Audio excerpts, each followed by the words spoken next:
desire your worst, so you can just hide while I work. I ain't tired, you first. I'll write a second, third verse about the lies you And we are live. Welcome everyone to another Ace Attorney live stream. We get back into Dual Destinies, and we get the return of the emo samurai himself.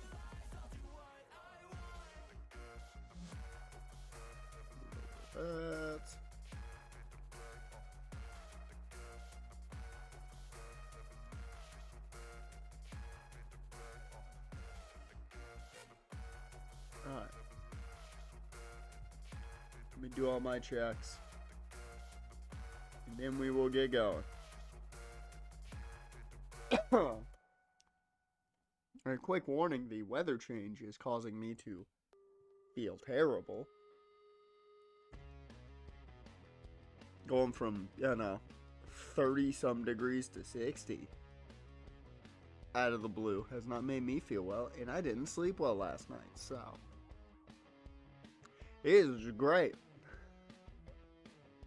I'm gonna be perfect for Blackquill today. That's the one positive. Alright, I think we're all good to go. Just in case any crazy news hits. Like, the Bears moving to northern Indiana.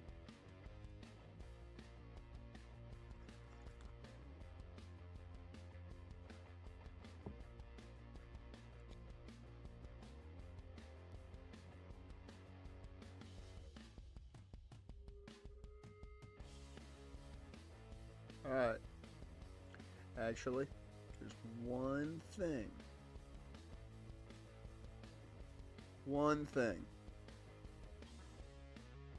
I'm gonna do first.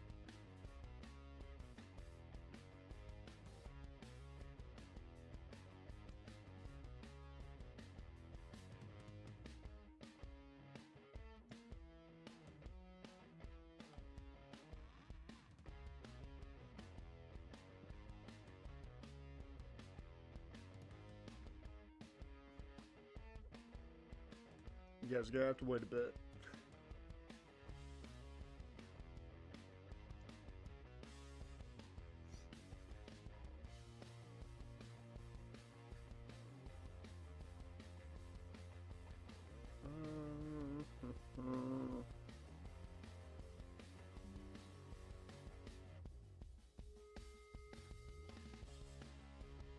And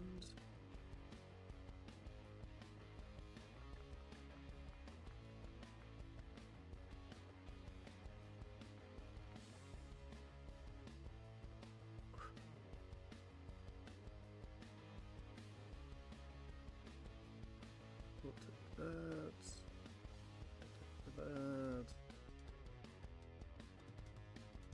Refresh. There we go.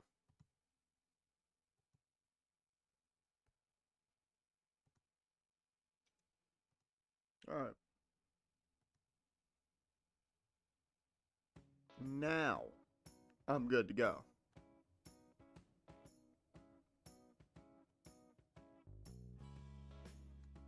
Now I am all set.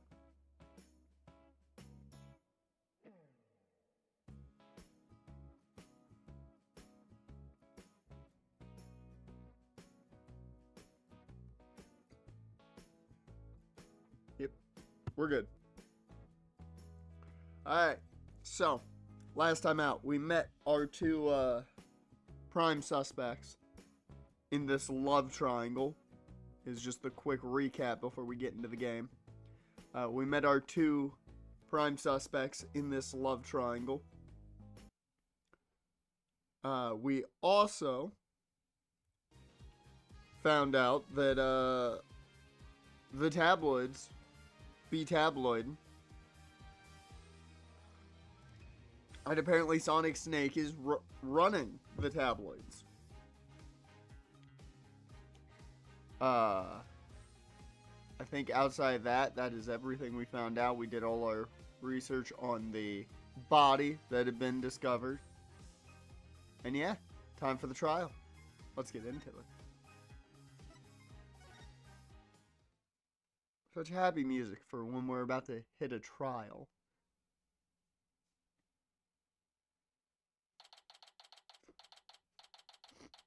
May have to go and get some tissues at some point. Gonna try not to. October 25th, 9:47 a.m. District Court, Defendant Lobby number 3. My butterflies have butterflies in their stomach. So, what's it like to have your very own case for the first time? My heart hasn't raced this fast since I ran that full marathon last year.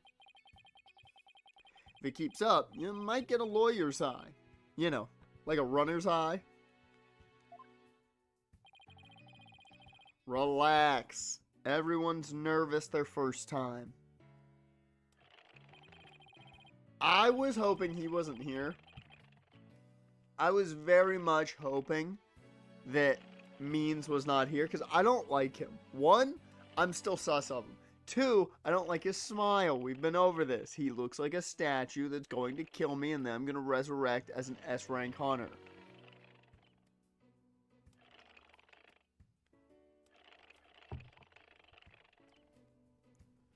So my fears weren't unfounded.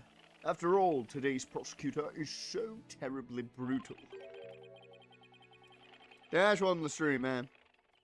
You have missed nothing. I was talking about how the change in the weather has absolutely done damage to my fucking this area. So, I got terrible sleep last night. Terrible sleep.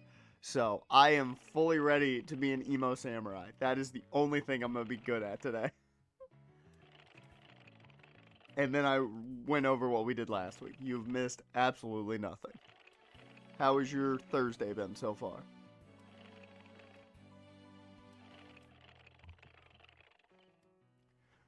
And willing to use any means necessary to win a conviction. There's that. There's that the end justifies the means concept again. Now that it has come to this. No. We have no choice but to fight fire with fire. The end justifies the means. I legitimately believe you killed her just because you continue to run the end justifies the means. Because that 100% is a reason to kill. I hate to say it, because there's no evidence, in my opinion, right now, that says he's a killer. Only thing that makes me think that is he keeps going the end justifies the means. If there is a motive, that means there is a reason to do it.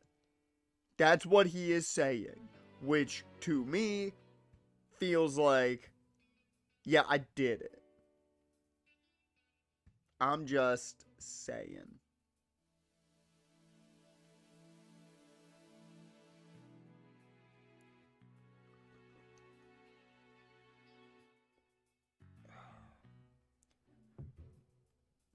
Also, how are we feeling about the Northern Indiana Bears?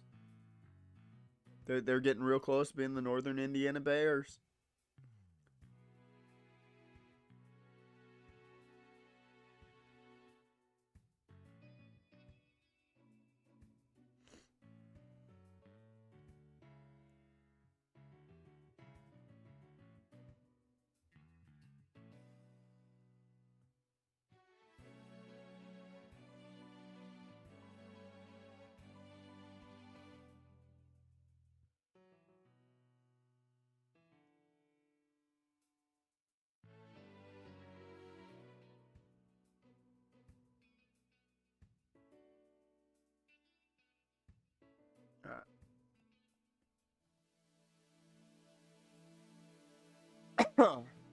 Wayne Johnson coming back.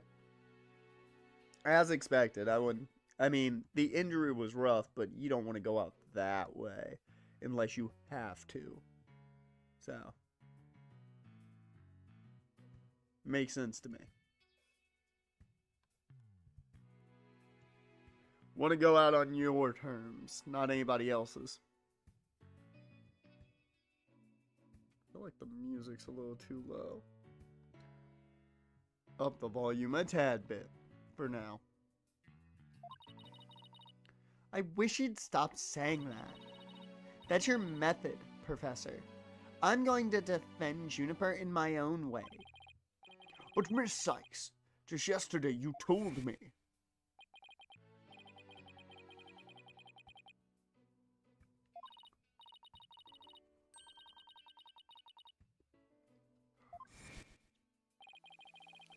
But if this trial proceeds in the same manner and ends in the same manner as the mock trial, would you not lose everything you've worked so hard to gain? Well, I'll just have to make sure that doesn't happen then, won't I? My, but aren't you a stubborn one? Well, I suppose you will have to learn of your own inefficiency the hard way.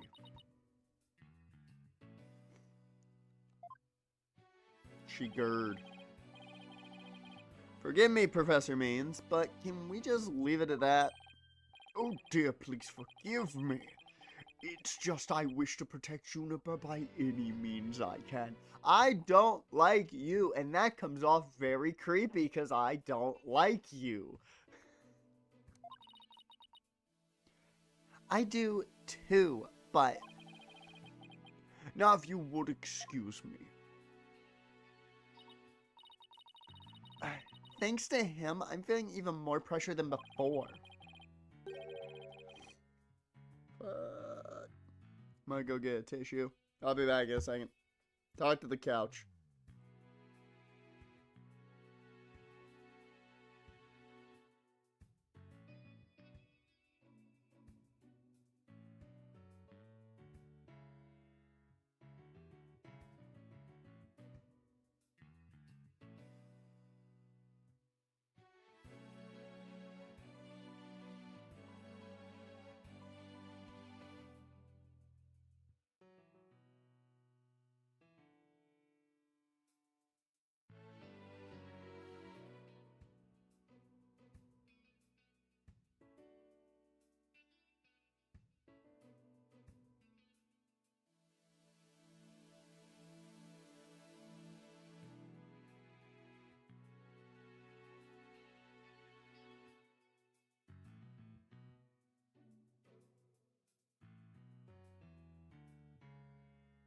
I'm back. We can see. I believe he's in his 70s. I think. He's 45?!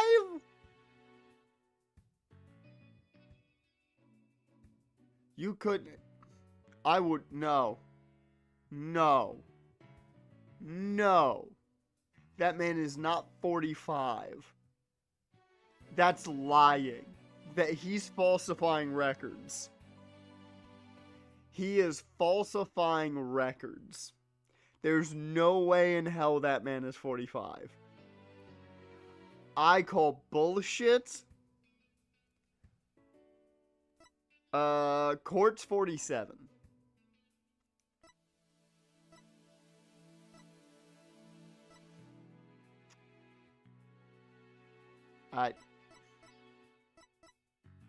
These three are 18. Okay, so technically it's legal, but he's still creepy. All Might over here is 33. Blackquill's 28. Yeah, it's still a phase. I'm not gonna lie. I would not have thought Gavin was younger than Blackquill. And Solid Snake over here, 17. So. They're your ages.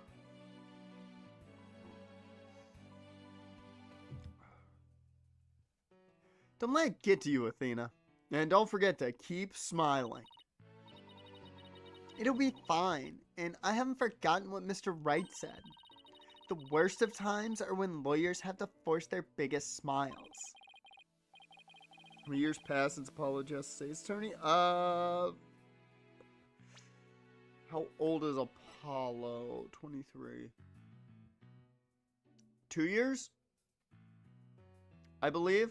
Well, no, because Trucy's 16. How old was Trucy in the first game? Might be about 6 years. It might be 4 to 6 years, somewhere in that range.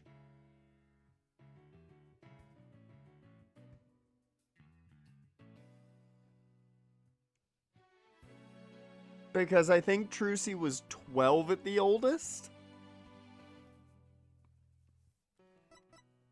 He might have been 18 or 19.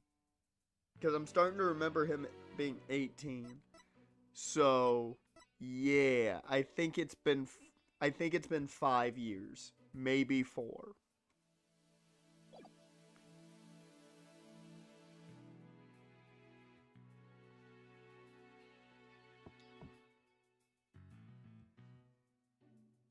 The trial is about to begin. I'll show you to the courtroom if you please. Apollo, counting on you to support Athena this time. Okay, Mr. Wright, leave it to me. That's right, I have Apollo to back me up. Yep.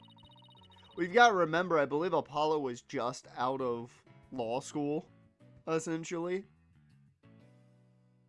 And Trucy was a child. Even more so. Of a child. So.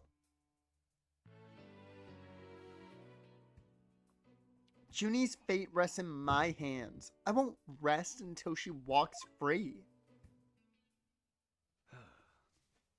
Part of me doesn't like that I have to do that voice for the main defense every time.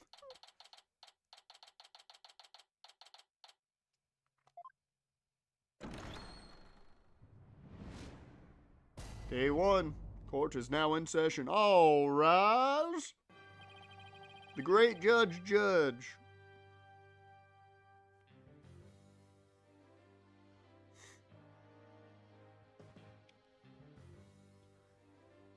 I'm gonna find it. Court is now in session for the trial of Juniper Woods. Athena Sykes, defense team leader, is ready, Your Honor. That didn't sound very confident. You sure you're okay? I'll be fine. Your boldness. I know. As usual, you want me to deliver the opening statement. Ah! This case is crystal clear. I see no need to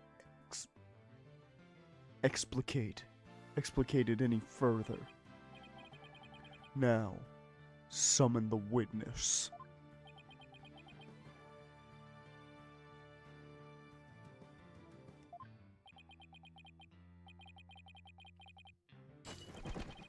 Is there something the matter? Please do share your boldness. Whatever gave you that idea? Bailiff, please call our first witness. And now we don't even get an opening statement? Hi, All Might.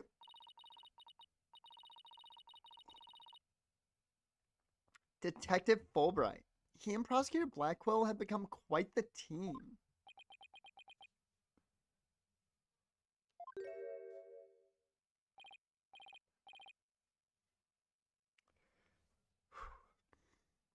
Oh, right. The case brief. Leave it to me. Yes, the detective in charge, everyone's favorite friend of justice. Explain. What was that just now? It's like he and Blackquill are totally in sync. They did a whole choreographed dance before the trial. I saw it. They were like puppets. Well, I don't think they're capable of mind melding, if that's what you're thinking. All right, Detective Fulbright. Would you please explain the case to the court?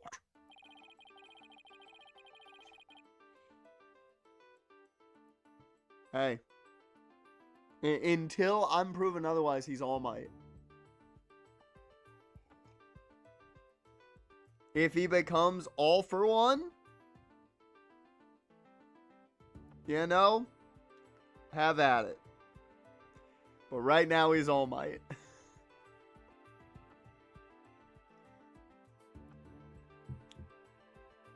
Professor Court's body was discovered on October 24th at approximately 2:30 p.m. She was murdered with this awl I have here. The victim's blood and the defendant's prints were both discovered on it.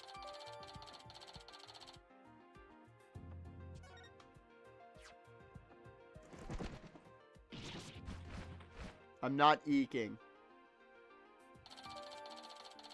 Oh, the autopsy report. I actually want to read that. Because I don't think we really know too terribly much about the death here. So, estimated time of death between 6 o'clock and 8 p.m. So, between 6 to 8 on October 23rd. Cause of death, blood loss due to a stab wound to the side of the body. Marks indicate wrist may have been bound. No other visible damage, but the stab wound was very rough. Okay. Okay. So, it essentially just matches what we already know. The terminology of the stab wound being very rough is interesting. So, that terminology on its own does not bode well for Juniper. Just gonna say that. Wow, that bird can deliver evidence too? Blackquill has trained him well. Maybe Blackquill should train it not to mess up people's hair while he's at it. Moving right along. The body was discovered on the outdoor stage, although no blood was found there. However, we detected traces of a massive amount of blood in the third floor art room. In short, the murder took place in the art room. So then, the body had been moved from the art room to the stage. Precisely. And there is one more piece of irrefutable evidence. A recording made by a tape recorder that a school paper reporter hid in the art room. Apparently that reporter is actually Solid Snake from what I have devised. It captured a female voice screaming, "You're a goner!" What's this? You have such a recording! Holy shit, they got a recording? Oh, she's fucked now. Whew. You're gonna get a lot of me hacking up today. Must be the tape recorder Miriam mentioned. But why is this the first we've heard of a death threat at the moment of the murder?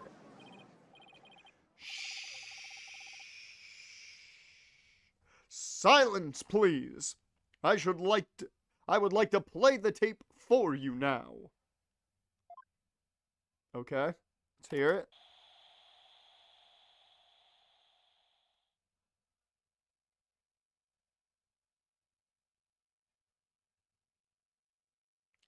I don't know what voice to make here because I don't know who it really is. So I'm just gonna do like a kind of radio DJ voice.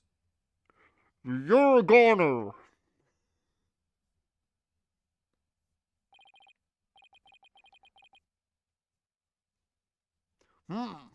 It is quite hard to hear. Perfect. Perfect. Perfect. But the voice does sound female. Well, it's supposed to given the way they're doing it, it's supposed to be Junie's voice, but I don't know that. I don't know who it actually is, so I'm like, I don't know what voice to do. They are telling me it's Junie's voice because it's female, but...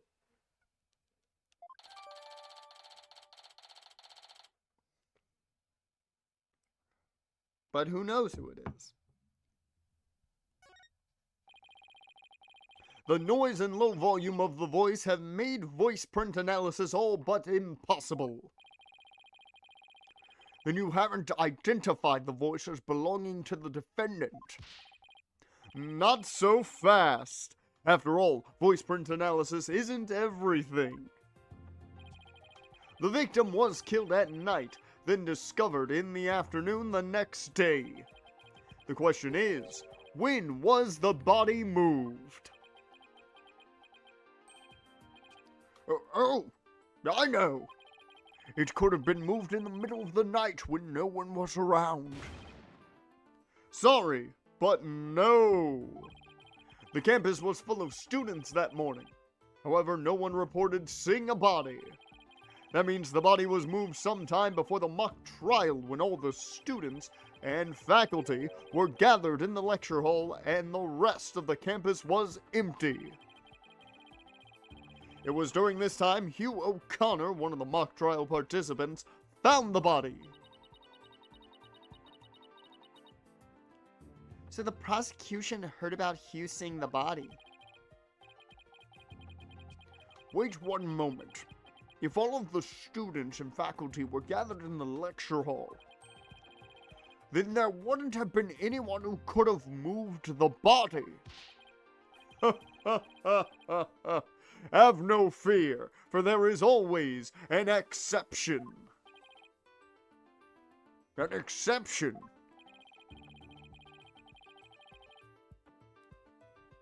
The three mock trial participants were standing by in individual dressing rooms. They were the only ones who had free access to the deserted campus before the mock trial. What? Then that would mean... What would that mean? Those three students were the only ones who could have moved the body. In justice, we trust. I don't like where this is headed, Athena. Me neither. And by those three, I mean Hugh O'Connor, Robin Newman, and Juniper Woods. I knew it. Please, Detective Fulbright, don't say what I think you're about to say. In justice, we trust. I take it everyone understands now. The voice believed to be that of the murderer was female. And out of the three people who could have moved the body, just one is a girl. How dare you assume they're... This is not what people should stand for. How dare you assume their gender, Fulbright? And you call yourself an officer of the law. That leaves the defendant Juniper Woods as the only possibility.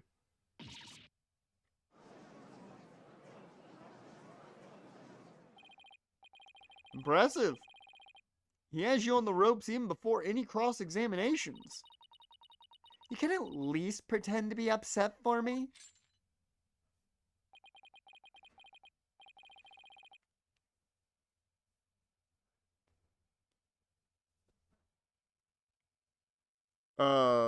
Because he doesn't know about Solid Snake yet? I don't know.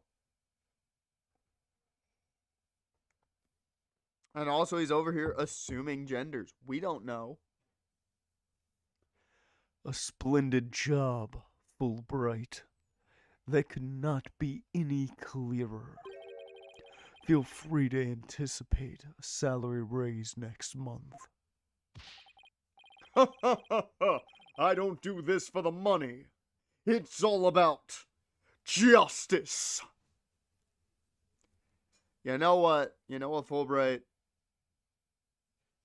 I respect that. That's one thing we have in common. We don't do it for the money because I don't get paid shit and you do. In justice we trust. Not only a half-wit, but a perennial stick in the mud you are. I guess neither the carrot nor the stick works on Detective Fulbright. Now, bailiff, please bring out our next witness to the stand. Okay, we're good.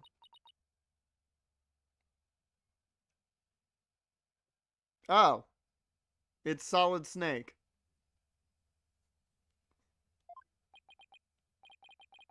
So, our first witness is a cardboard box.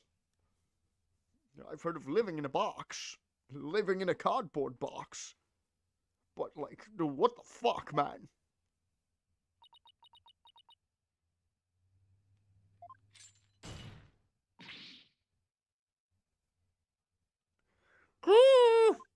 You remember, muffled by the box currently.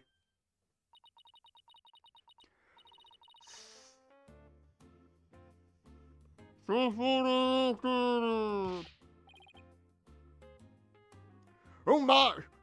The box has hands! Technically, you'd be able to hear her there, I think. At least to some degree. So, I won't muffle as much on this one. Smile, Your Honor!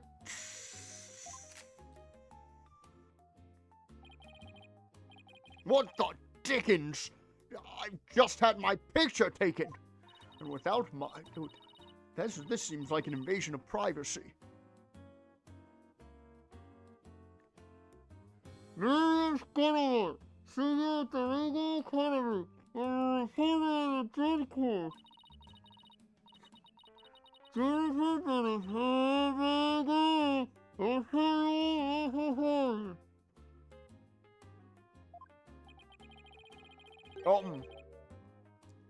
Might I ask whether you could come out of that box?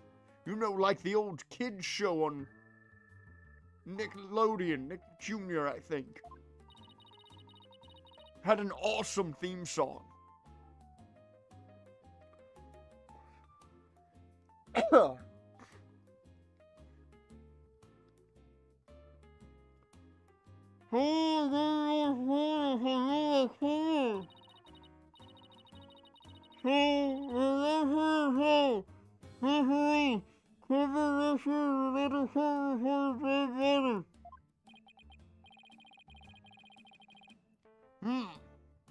But testimony from a faceless witness is highly irregular, especially when we can't understand a damn thing you're saying, Kenny.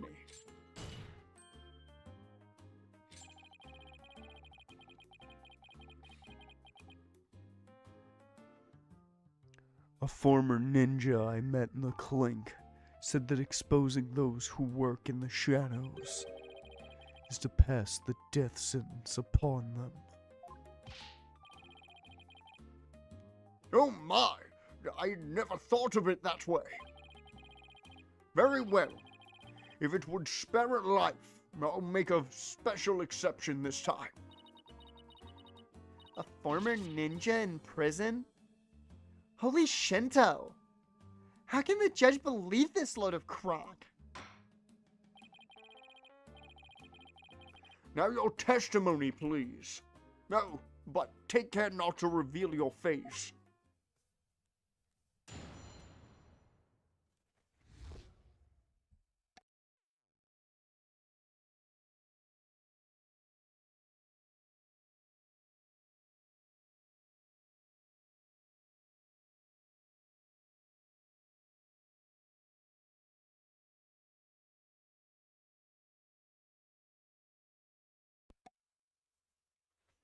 I'll apologize in advance that you are not going to hear any of this testimony because she's in a box.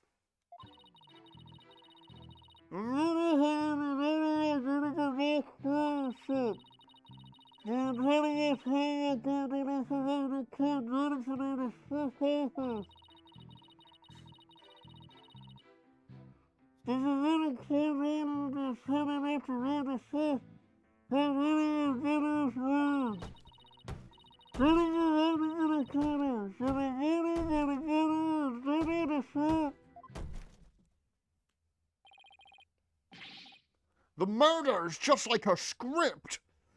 Could such a thing be true?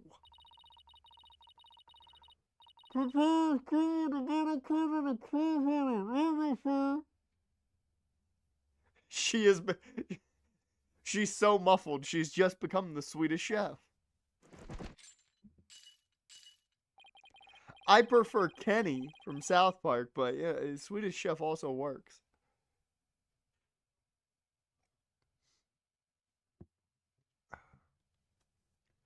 This is so simple.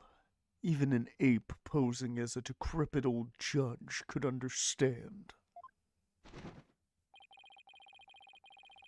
Only the victim and the defendant were privy to the script. Ergo, the defendant is the killer. Furthermore, in the art room where the crime supposedly occurred, the witness's script, along with an envelope on which "use" was written, were found. This proves that the accused's script had been rejected the day before the mock trial. She pressed the victim to use her script. An argument ensued, and then the fatal stabbing.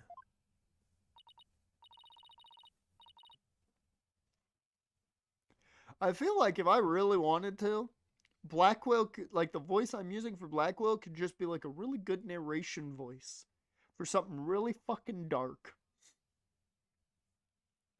Am I gonna do that? No. But it would work.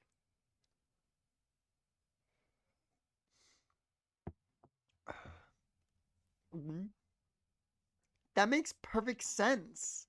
What now? Prosecutor Blackquill has all his ducks lined up in a row. Why not just say he has all his ducks in a row? You could have left out lined up, I'm just saying. He's really on a roll now. He's like a pit bull once it sinks its teeth into you.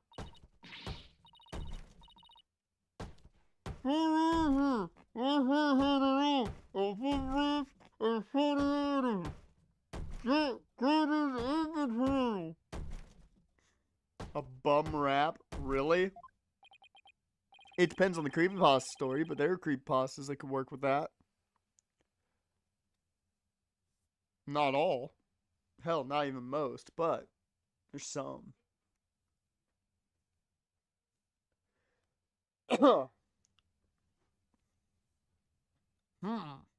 I trust the defense is ready to cross-examine the witness. Yeah, that's exactly where I'm going right now. Miriam's got much more of a motive because her script wasn't used. And the fact that there is a thing that a manila envelope with "use" on it in the art room makes me think that is her script and not Junie's.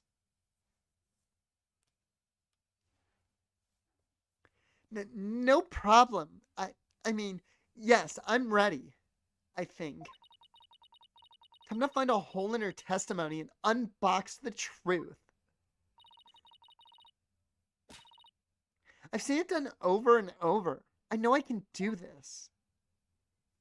I'm not sure we have enough evidence, though, to say that, Miriam in the box, is the killer, but, you know.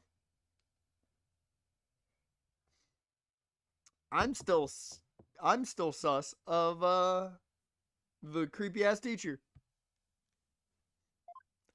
Because I just don't like him. Hold it! There must be places where the script in this case diverge. I'm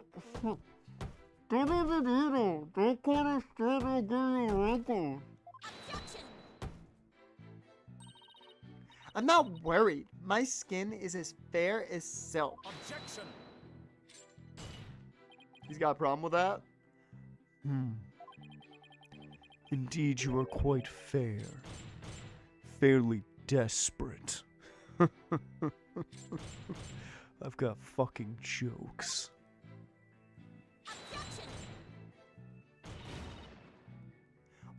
What did you just say? Blackquill really turned that one around on you. Whose side are you on? Hurry up and think of a clever comeback. Whoa! Easy there, Athena.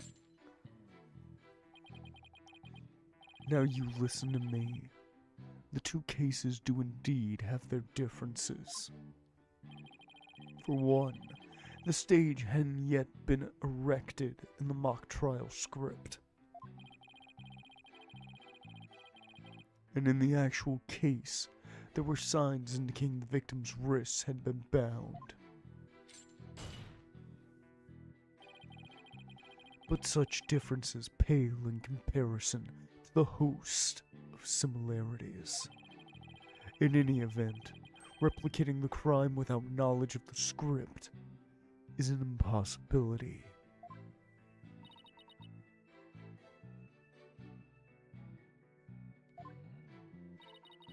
Looks like I won't be passing this off as a coincidence.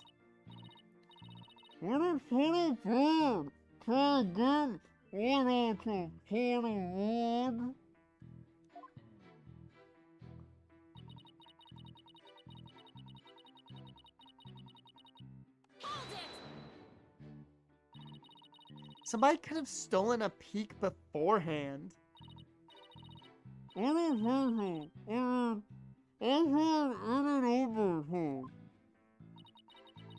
Shame on you, Miriam.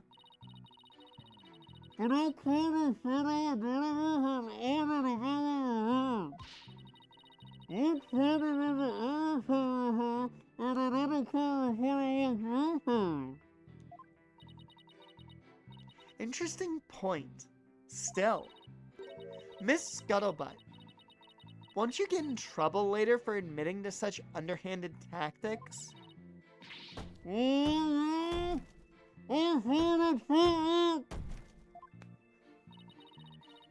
I love the idea that all of this is muffled and all you can hear is her anger.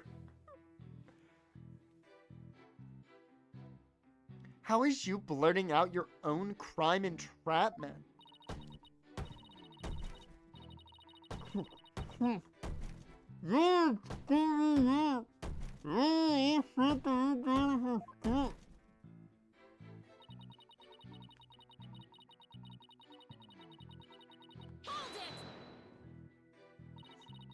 How do you know that Professor Court wasn't going to use her script? They're in the art room, where the heinous crime took place.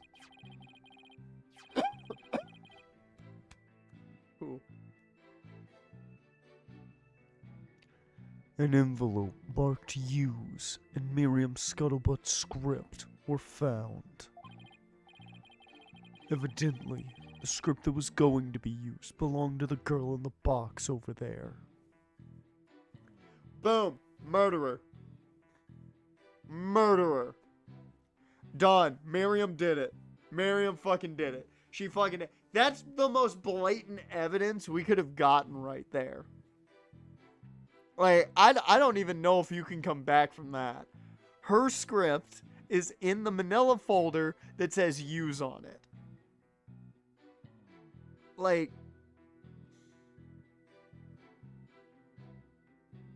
you could hear the punching, like you could hear the hitting of the cardboard.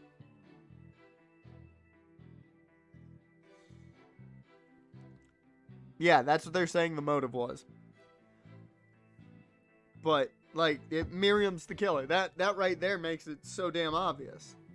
That's the setup. She puts her script in there to make it look like Juniper is the killer because Juniper was jelly. But yeah, no.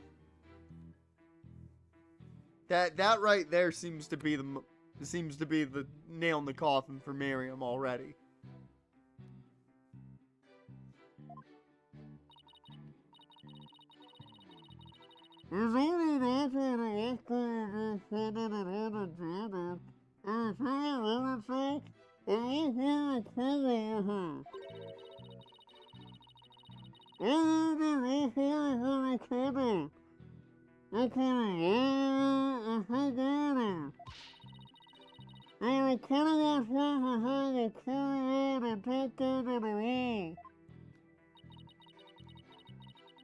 I can't help but feel Professor Court went out of her way not to use it.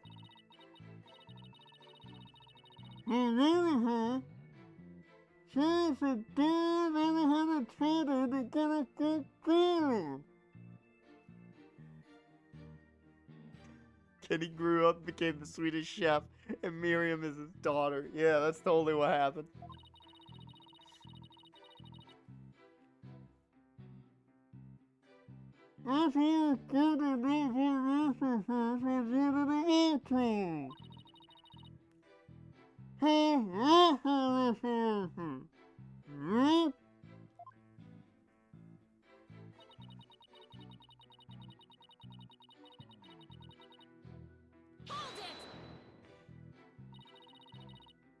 Anyone who saw the mock trial could have recreated the crime.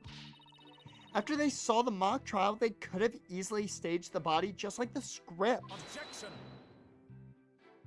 Yeah, I don't think that one's gonna carry much weight there, Athena.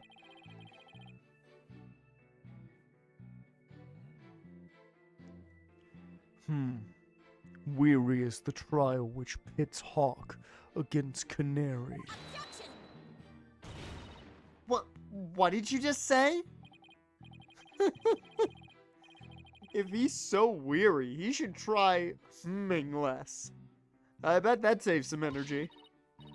This is no time for jokes, Apollo. He just called me a canary. Don't let him get to you. At least canaries pick up on things quickly, just like you.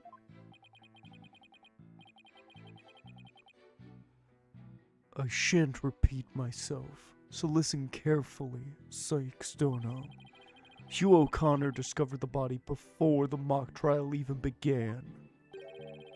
How could one stage the body as it is in the script before anyone knew its contents?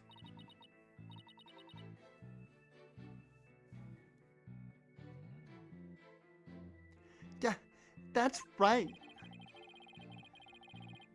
Do you even fathom the intricacies that go into staging a crime scene?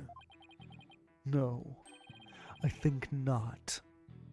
You have the rudimentary mind of an elementary school child. Elementary school? Well, this is somewhat audible. Reporter's testimony throws attorney Athena Sykes for a loop. The perfect caption. So I don't know what she looks like. That's her voice for now. How marvelous. A photo in the newspapers. Just the thing to boost your brand. In a school paper? Seriously? I believe you've pressed the witness more than enough, Miss Sykes.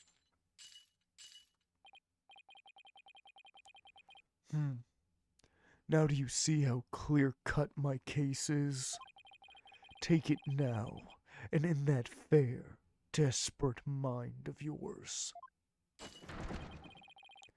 Etch it deep, so you may never forget. No! No!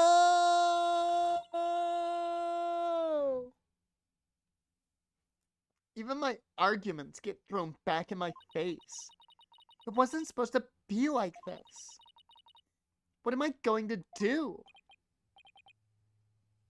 Athena, you should just about have all the answers you've been looking for now. Huh? Think about it this way. If the killer knew the details of the mock trial, would they really commit the crime in the exact same way? I don't follow. Try to place yourself in the killer's shoes. I bet you'll discover an inconsistency if you do.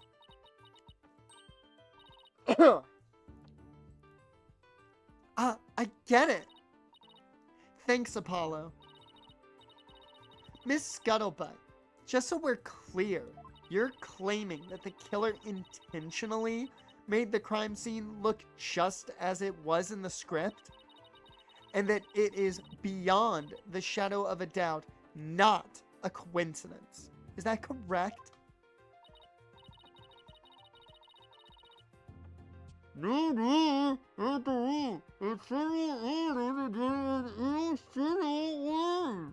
I think you're just jealous that two dudes are into Juniper. Objection! I definitely think that's more what you're mad at.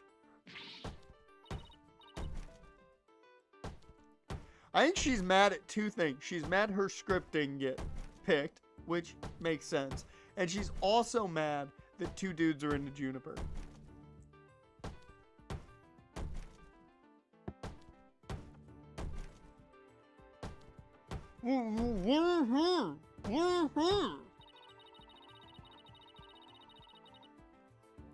Our client made the crime scene look just like the script. Something known only to her? That would be not just foolhardy, but completely irrational.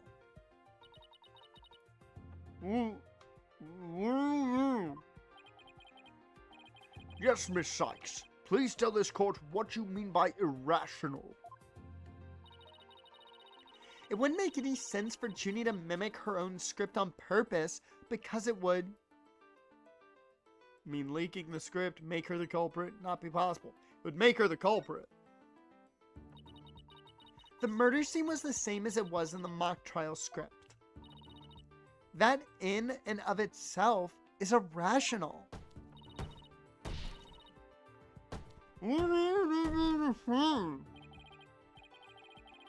Yes, Miss Sykes. Care to explain what you mean? Okay, let's say for argument's sake that Miss Woods is the killer. If so, then what reason would she have to intentionally make the actual murder mimic her own script?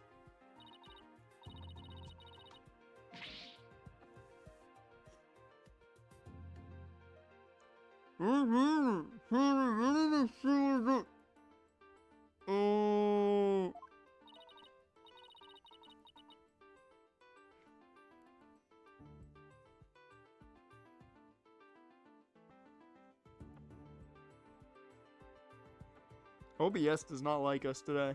I'll just say that much. Second time now that OBS is disconnected. OBS is not our friend today. Me and OBS had terrible sleeps, apparently.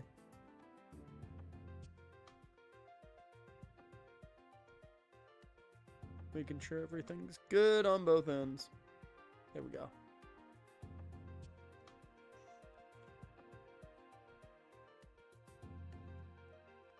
That's right. If she had really done that, it would have been like proclaiming to the world that she was the killer.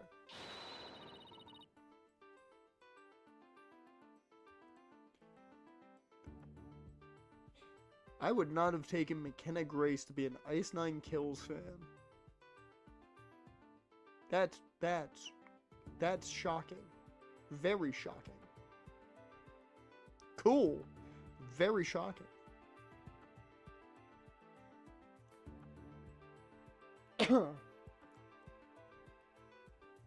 Oh shit, do they have all the...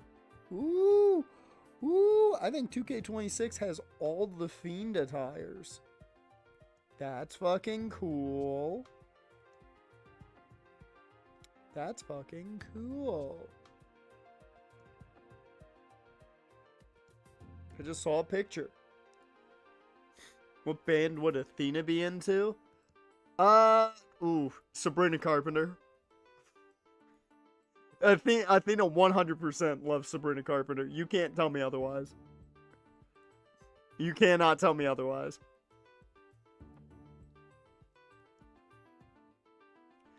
Blackquill 100% is Bullet for My Valentine. That's his go-to. Tears Don't Fall, easily his favorite song of all time. Second is Waking the Demon, because it makes him feel powerful. I'm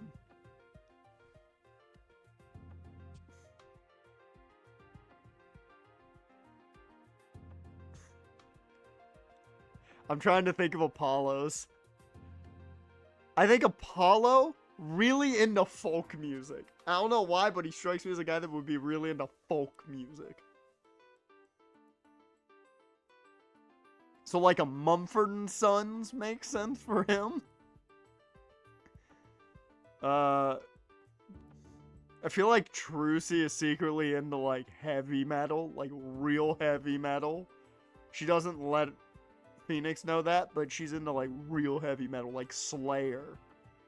Old school Slayer.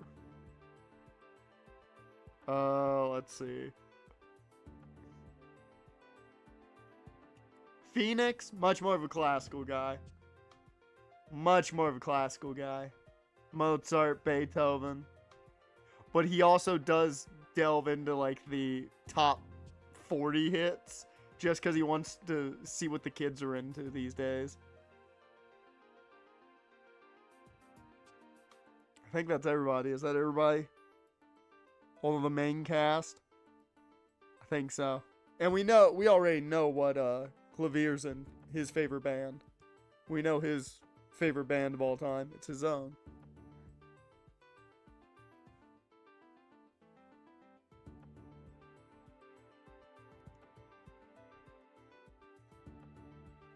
Whew. Ooh.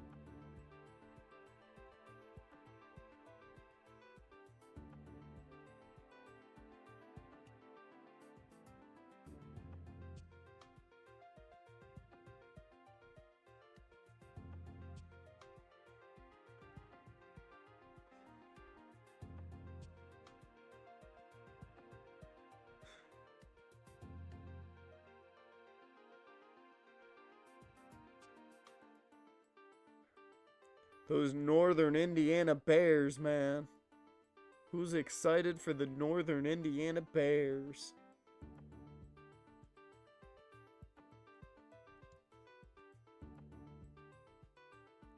Dear Lord, Campbell beat East Carolina. That's crazy.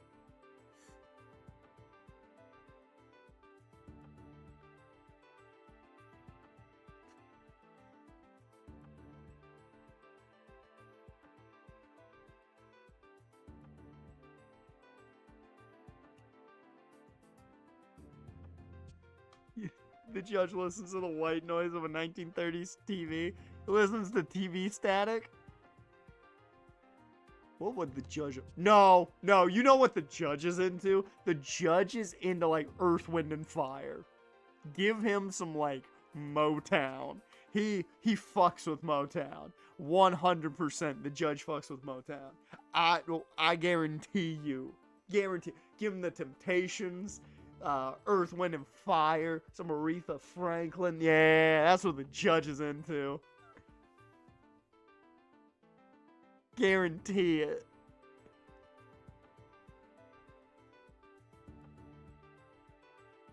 And then every so often you take him back to the white noise of analog television.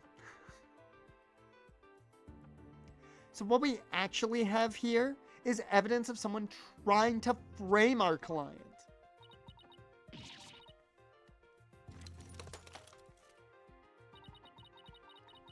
The body was found the day of the mock trial. In short, the day the details were revealed.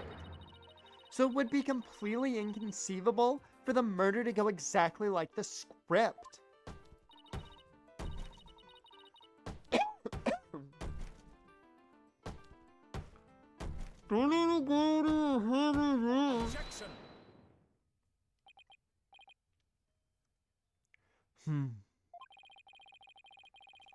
It would seem Justice Stono's comrade in arms has finally drawn her sword. However, the blade is dull and it shall remain so until you master its use. Enough with the stupid sword metaphors already. There's a perfectly good reason for the inconsistency of which you speak. Reason? What reason?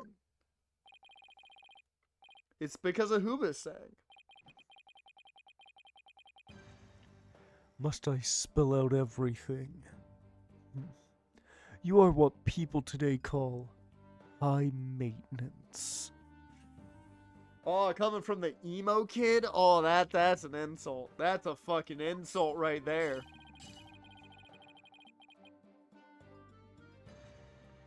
The accused had intended to stop the mock trial, and in that event, nary a soul would have been the wiser to the similarities of the case and script. No, the mock trial was only stopped after the body was accidentally discovered. Objection! Our witness here had also discovered the body. In fact, she was led to our dearly departed professor by the accused herself. What? Miss Scuttlebutt saw the body too? Precisely. And with the discovery of the body, the mock trial ought to have been cancelled.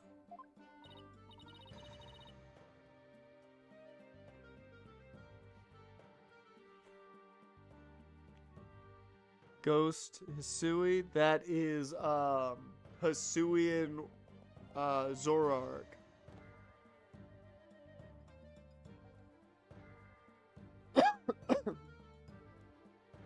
I was about to say this is UI, that I remembered it's the grass fighting.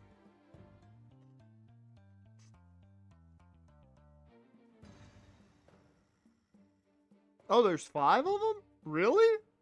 I thought Zoroark was the only one. Let's see.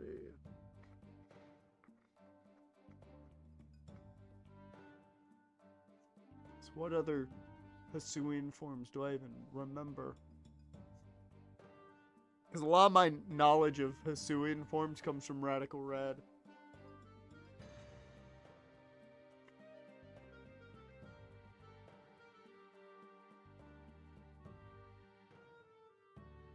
That's Zoroark.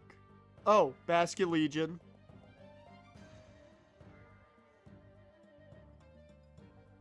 God,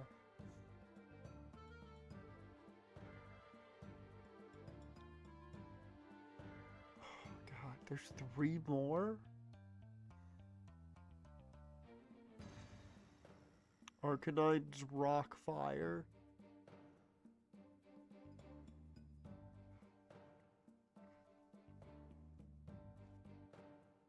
Fighting Poison is Sneasler.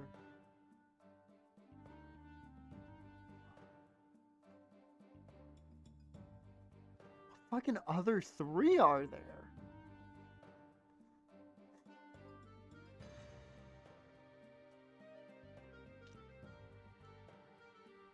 Basket Legion. Oh, so it's counting both male and female as different. Fucking Typhlosion. Oh, I forgot about Typhlosion. I don't know why I forgot about Hisuian Typhlosion, but I did. Oh, I don't know how I forgot about that too. That's one of my favorite mons to get early game in Rad Rad. That way I have a fire and ghost type taken care of. Damn. I hate that. I forgot about that one. I started thinking about legendaries then too, like Roaring Moon and shit like that. But I was like, nah, none of them fit. But yeah. And also, those aren't Hisuian. Because Roaring Moon would be Gen 9.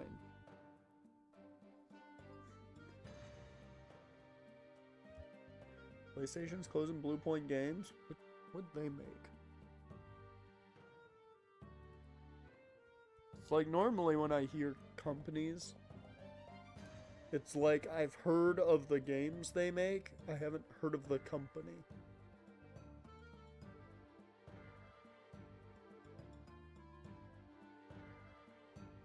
Oh.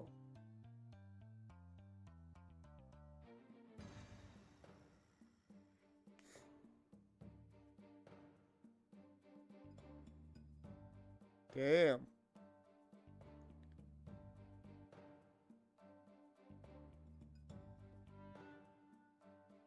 Oh yeah, they were gonna remake the God of War trilogy. Like what the fuck?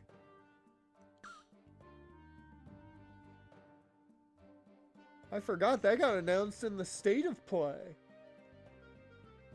Like why would they shut that down?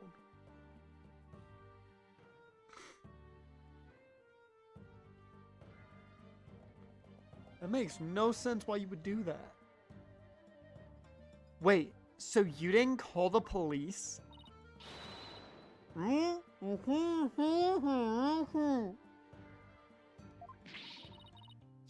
can't do that. I made her pay long and hard penance for her sin. Did I not, my little box top? Ah! Oh, God. Oh, I hated that. I hated that. I hated reading that. Oh, I hated reading that.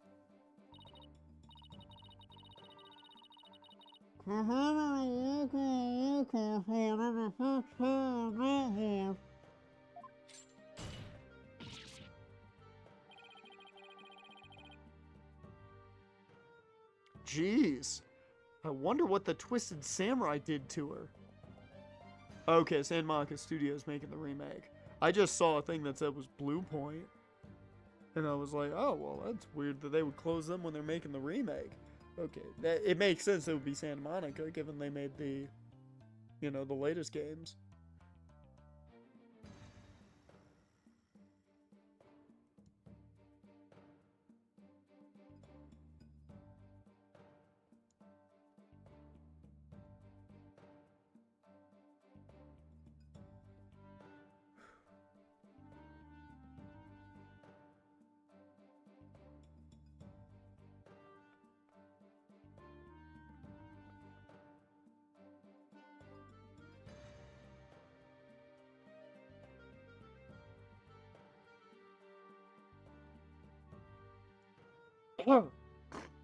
God damn. Yeah.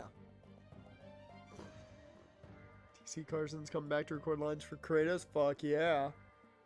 Gotta get that OG voice in there. Nothing better. I'm all out of tissues. Fuck.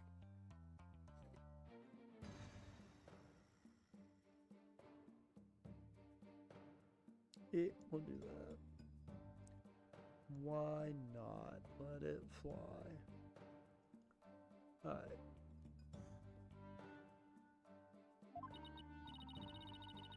Block off all the holes in her box? Dear Lord. And spin her like a top while Detective Fulbright cackled in delight? The fuck are you thinking they're doing, Athena? That sounds more nauseating than scary.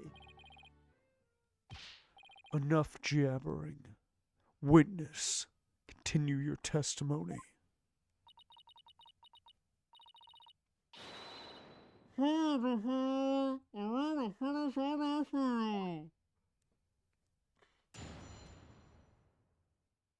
Now have a new battle system? Oh. I mean, kind of makes sense to redo the battle system given how much things have changed, but...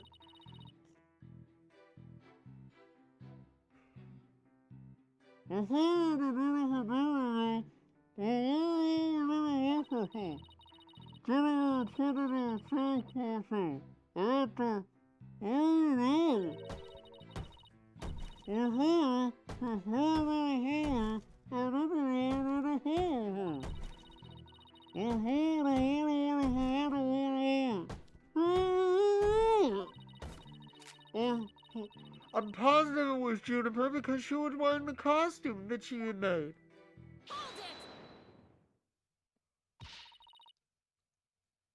Why did you withhold such a key testimony?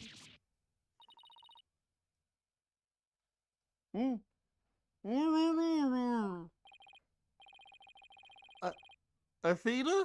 You haven't even started your cross-examination. I know, but her testimony points to her as being a potential suspect. Well, I don't think Prosecutor Blackquill is. No. Wait. I bet he's already thought of that. The witness left the lecture hall to sneak into Miss Wood's room before the mock trial. That means she, too, couldn't move the victim's body. The prosecution's claim no longer has any ground to stand on.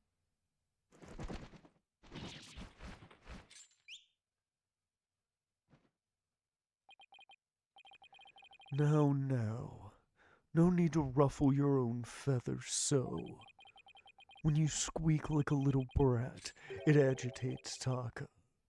Do you want him to peck your eyes out? No thanks. No thanks. You listen here. The witness has a perfectly good alibi.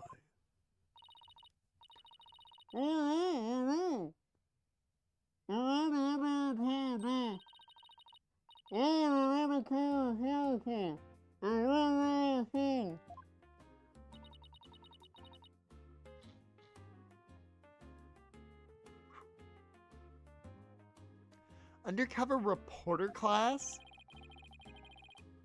The proverbial rug has been pulled from under you. The witness could not be the killer. The defense must look before leaping, or at least make sure the rug's secured to the floor. I tried to warn you.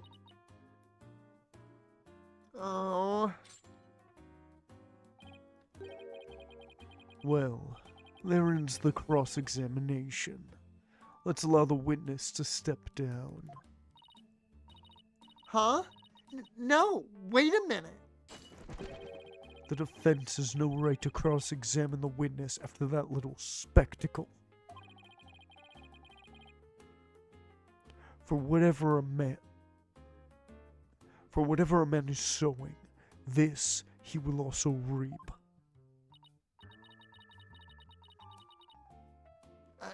Why can't he say you reap what you sow?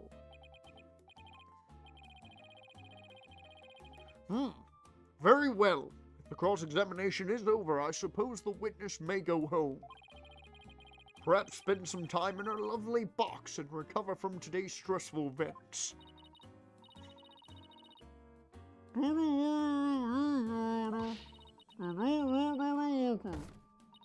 Or journalists either. My third eye's always on your scoop.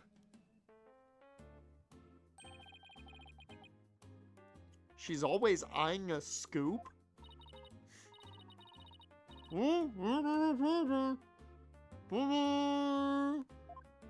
Big fan of Markiplier there? Scuttlebutt?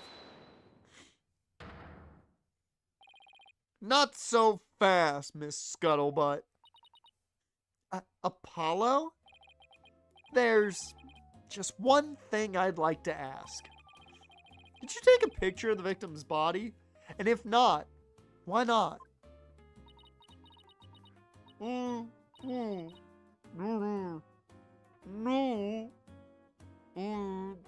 didn't take one. Well, that's strange. Why wouldn't you take a picture if you're always eyeing a scoop?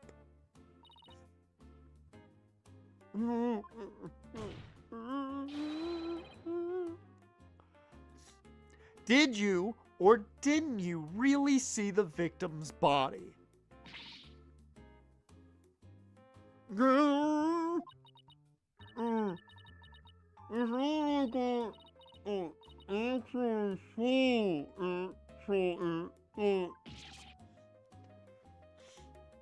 What the devil? Did you hear that, Your Honor? The witness didn't actually see the body. That completely overturns the prosecution's claim that the witness was led to it. Justice Dodo, you dare steal at me again.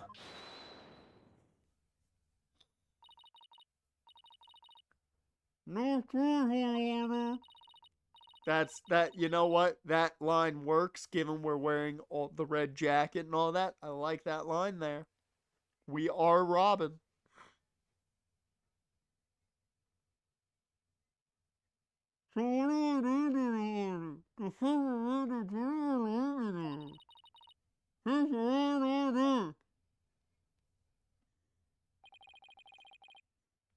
That could be fucking anybody. What exactly am I looking at here?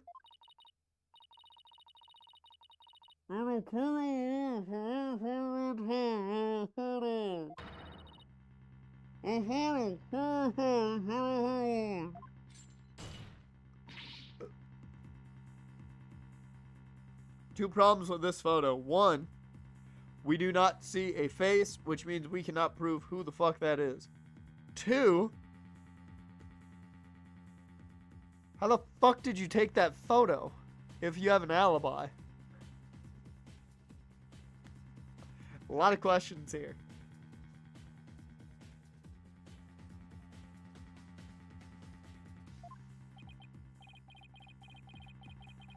Why did you not tell me of this?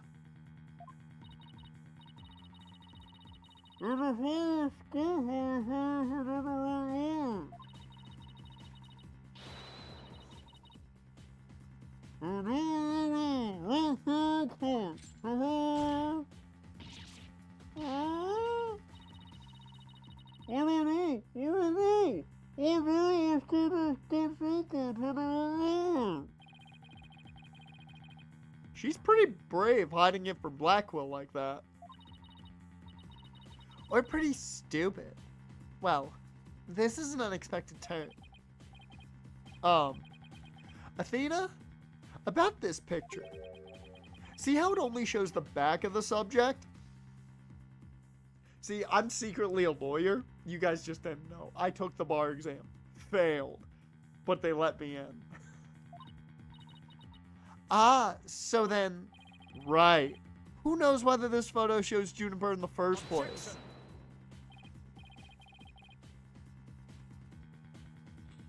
I scored as good on the bar exam as Mo Claiborne did on the Wonderlick.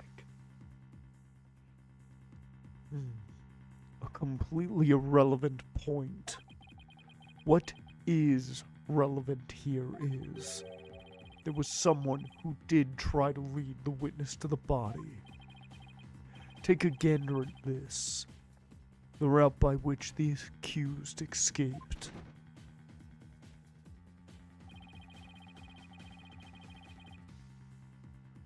The witness pursued the accused this way after she fled the dressing room.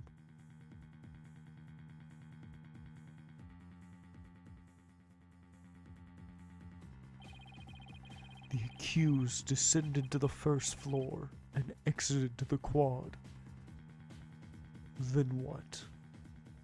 Carton Cretin.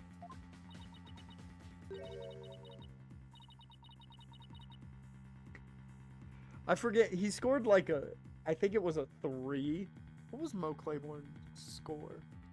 Mo Claiborne.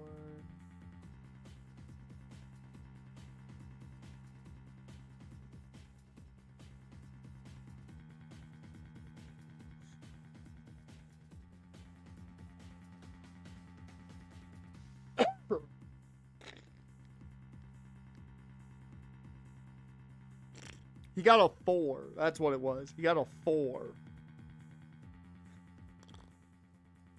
It's the lowest score on the Wonderlick, I believe, in NFL history.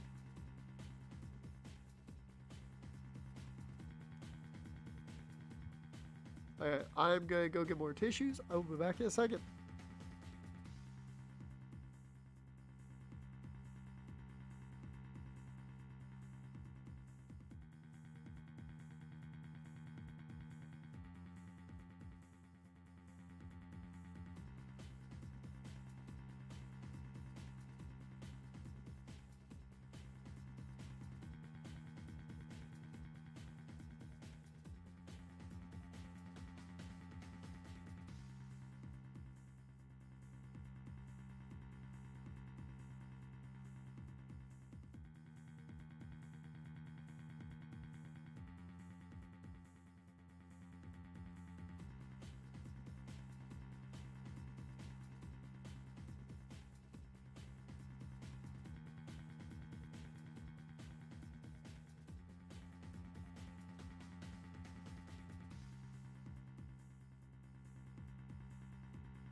Alright, I'm back.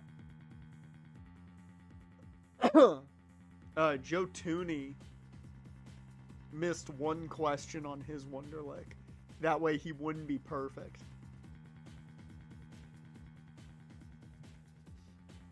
He answered every question perfect and left one question empty. So he would miss one question.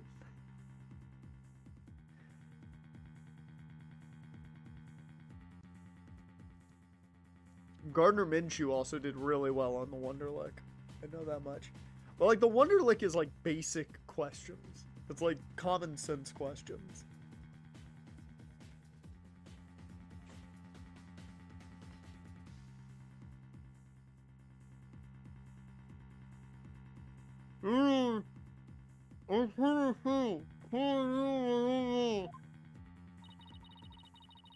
She stayed under her box even while running after someone? Sounds difficult. Recall that the body was already there, for Hugh O'Connor had already seen it. She was trying to show someone the body because she wanted to stop the mock trial.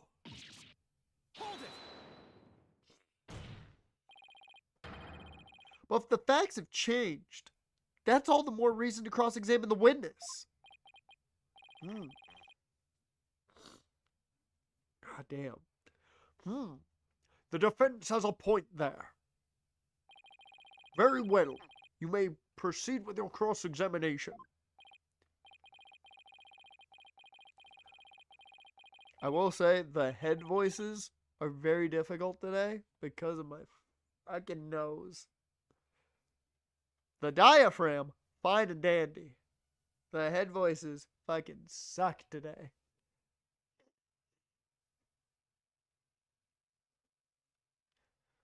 It seems Justice Dono has saved your pretty little hide, Missy.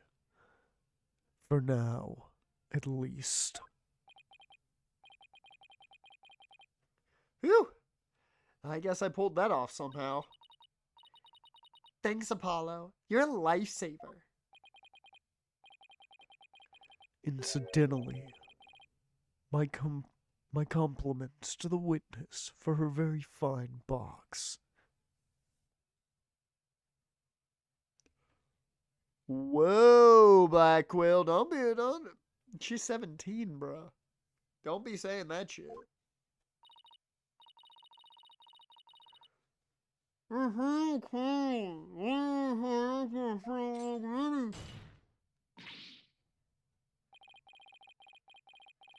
Tell another lie, or hide another fact from me,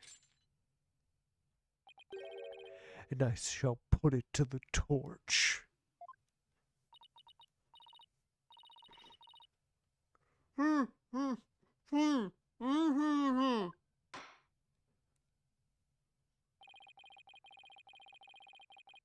I think it would be more eco-friendly to recycle it, but that's just me. The judge cares about our environment, points to the judge. All right, Miss Sykes, you may cross-examine the witness.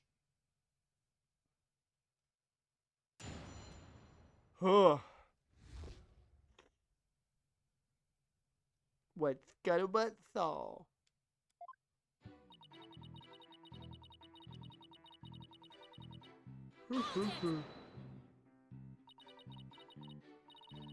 You said you snuck in, but why would you do something like that?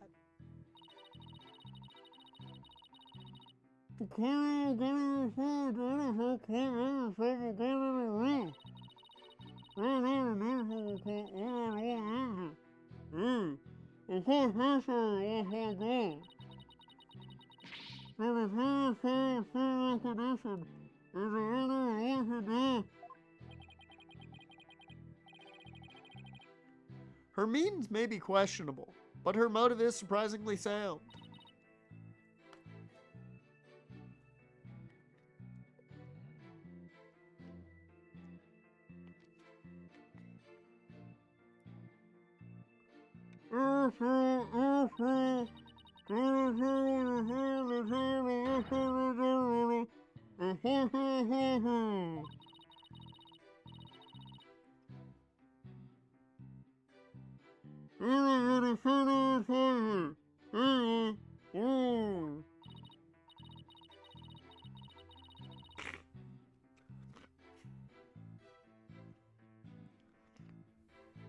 Huh. Never took Miriam for such a go-getter.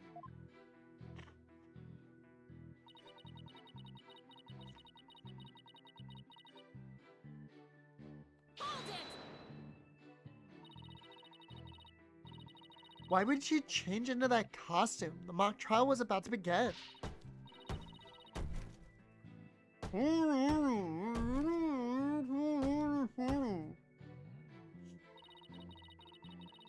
Look at this photograph. Every time I do, I think it makes you suspicious.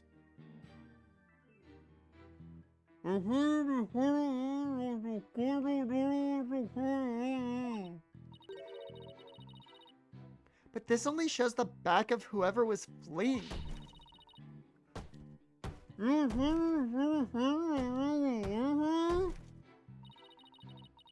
I guess you're right, but this doesn't seem to be getting me anywhere.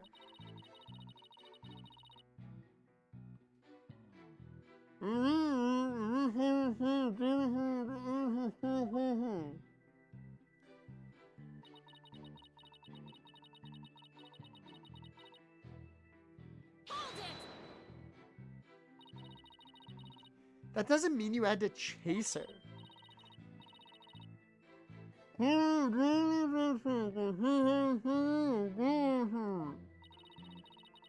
But you never did catch up to her, did you?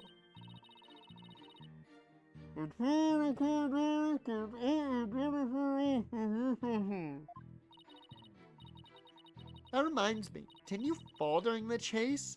When you tripped on your box?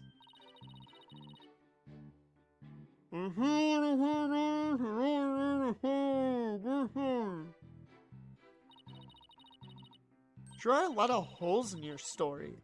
Or is that just the scuttlebutt brand of journalism? Oh!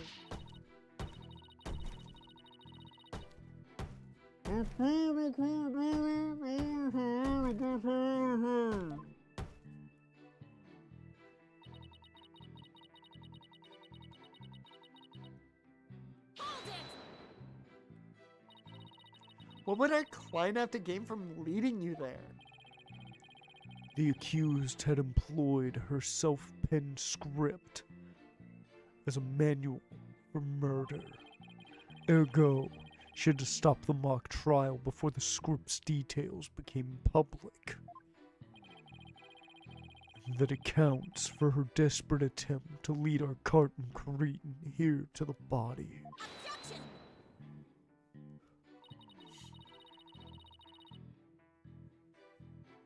But as we all know, Miss Scuttlebutt didn't alert the authorities. And as a result, the mock trial began as scheduled. Objection. The issue here is not whether it was, in fact, halted. The fact remains that the accused was trying to lead the witness to the body. Does that not show clear intent to halt the mock trial?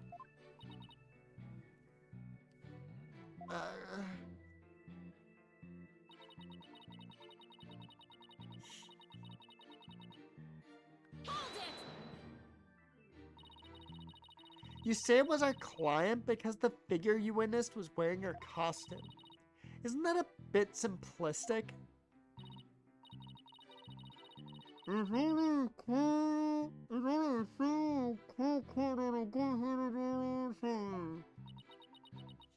you're telling me it's simple and clean? Sure, it's simple, but I'd hardly call it clear-cut.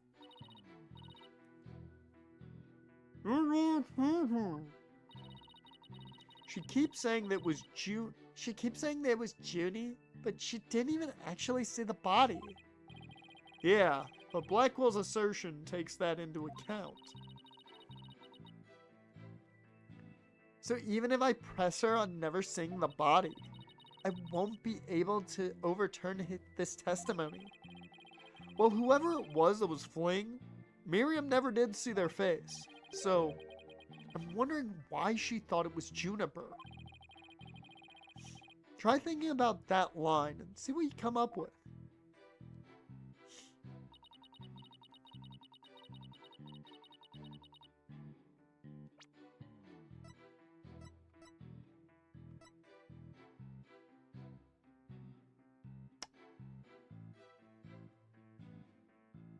Oh. Oh.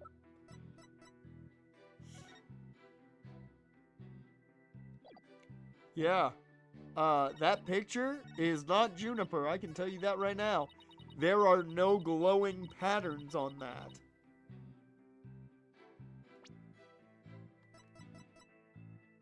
Objection! Miss Scuttlebutt's sole basis for identifying our client as the figure in this photo is the fact that it shows someone in Miss Wood's stage costume.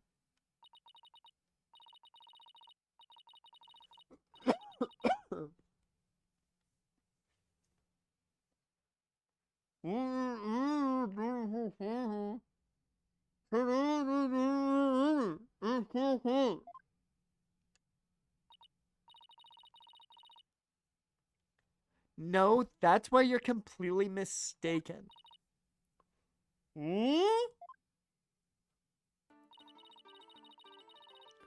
This is a design drawing of our client's stage costume. Oh my, what a wonderful creation. The constellations are extraordinary.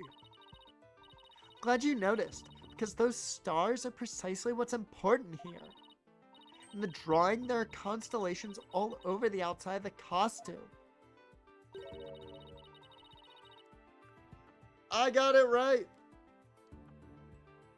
But there's not a single star on the costume in the photo. Oh, then that means... what exactly? Your Honor, there were no other blue costumes at the scene. Which leads me to believe that the figure in the photo was wearing our client's costume inside out. But why would Miss Woods make a mistake like that? Well, it's not really a matter of why, but rather who made the mistake of putting it on inside out.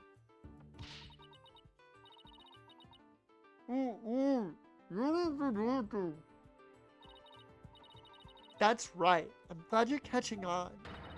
The costumes designer wouldn't put her own costume on inside out.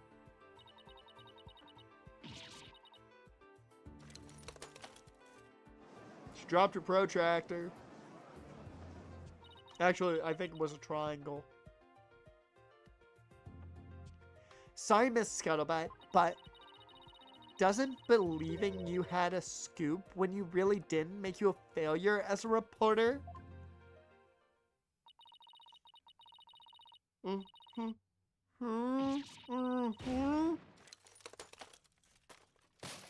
Oh god, laptop! Okay, for just a second you heard, ah! Why, hello, Miss Scuttlebutt. So nice to meet the woman beneath the box.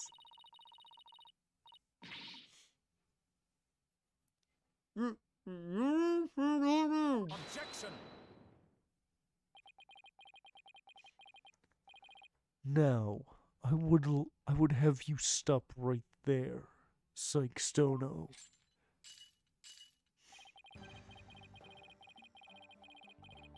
For it is the why of the matter upon which I would have this court focus. What do you mean? Miss Juniper Woods. Yes?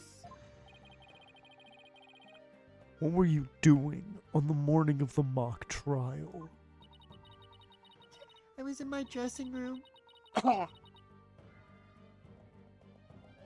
Painting my costume in fluorescent paint. fluorescent paint?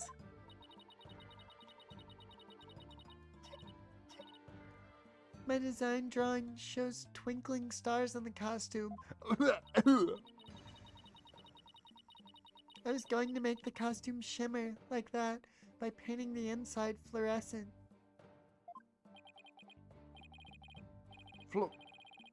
What was that again? Fluoride? Did your costume have cavities? Not fluoride. Fluorescent, as in glowing. The paint would make it glow in the dark.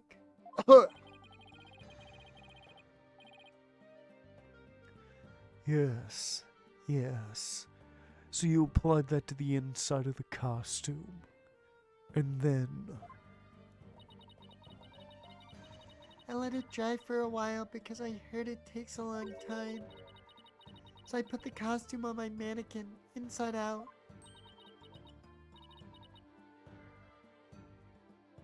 Inside out? So then...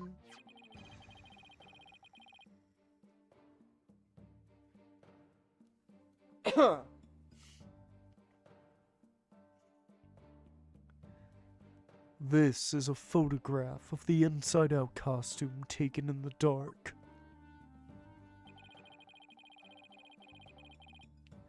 As you can see, there is a heavy layer of paint over the entire inside surface.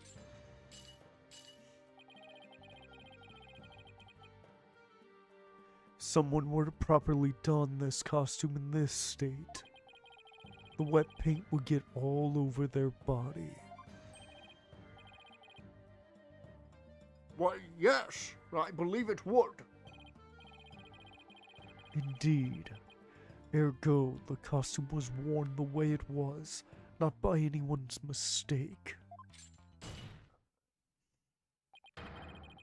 But because this was the way it was on the mannequin. Inside out.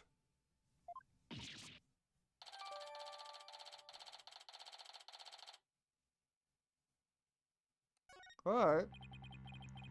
Figures he would have a photo.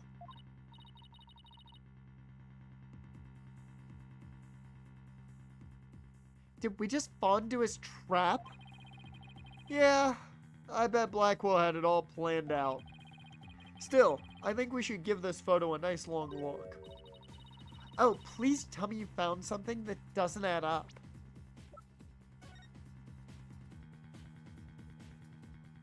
Well, there are hand marks.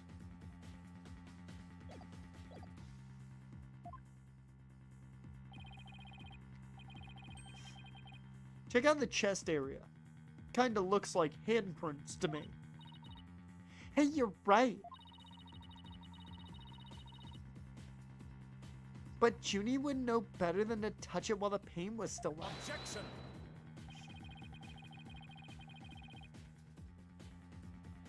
I believe the term to describe your thought process is wishful thinking. After all, if master painters make mistakes, why not a rank amateur such as the accused? Objection!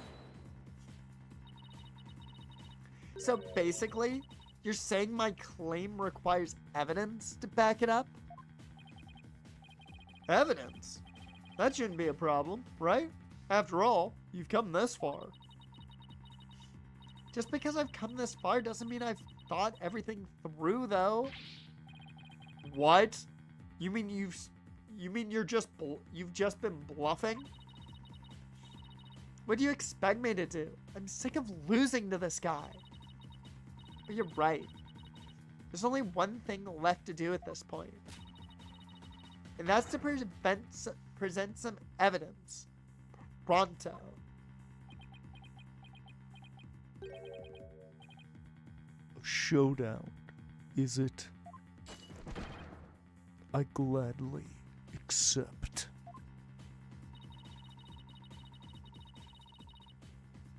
The fluorescent paint must have stuck to the hands of whoever touched the costume. And that paint should glow in dark places. So I just need to carefully check every last piece of evidence.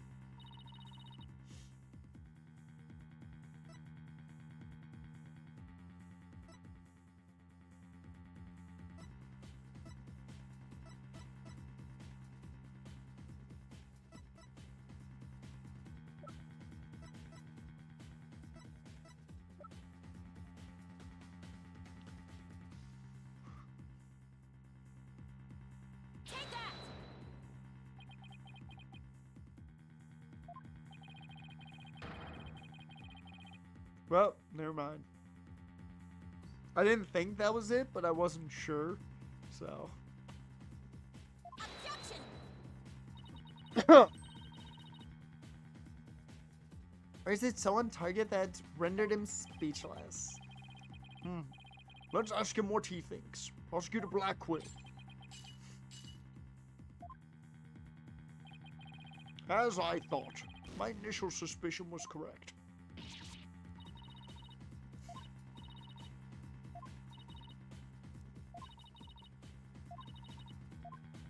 Fuck, man.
God, my nose is killing me, man. Oh. It's stuffed on one side, which is worse. Alright, I'll be back in a second.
I'm back.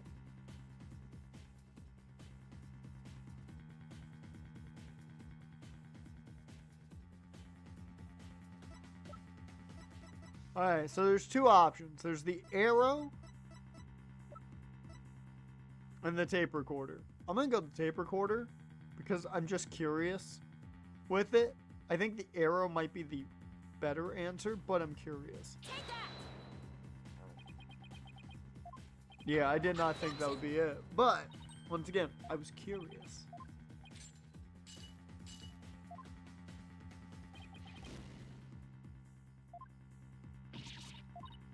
The arrow's got to be the only other option.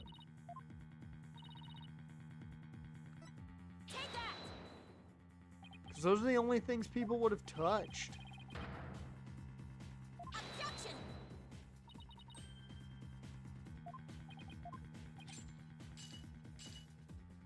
What else would you have touched?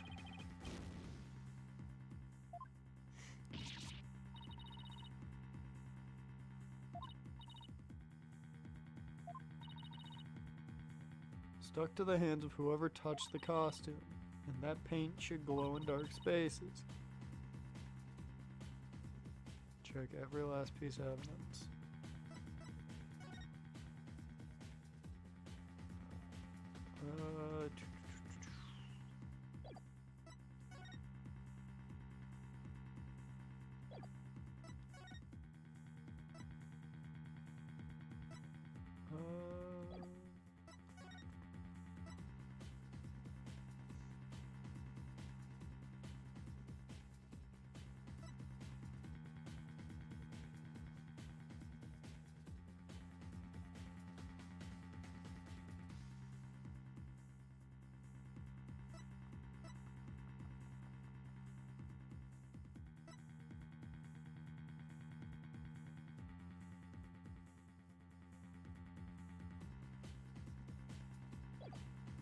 I wonder if it's just the script. Oh!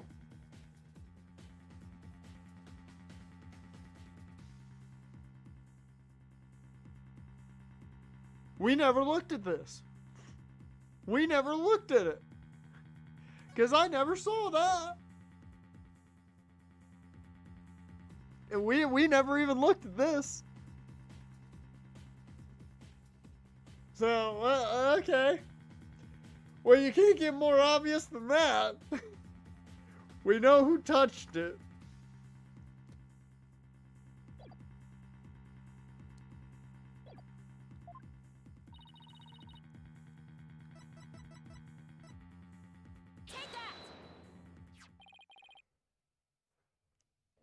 Welp. I'm not gonna lie. If we had looked at that earlier, I would have immediately been like, oh, it's that. The fact that we hadn't looked at it, my brain was just like, oh, it's going to be on something that was touched. Turns out no. Nope. Not the obvious. I wasn't ready for that. A school newspaper. Interesting. Take a look at the photo where the lights are dimmed and the spotlight is on Miss Woods. Observe Mr. Newman's hands in that photo as he stands at the prosecutor's bench. They're fucking glowing. And not in the cool way. As you can see, it's glowing. Just like Miss Woods' fluorescent paint. You know what he was doing? He was trying to get, like, a sense of what it was like to be Juniper. So he'd get closer to her.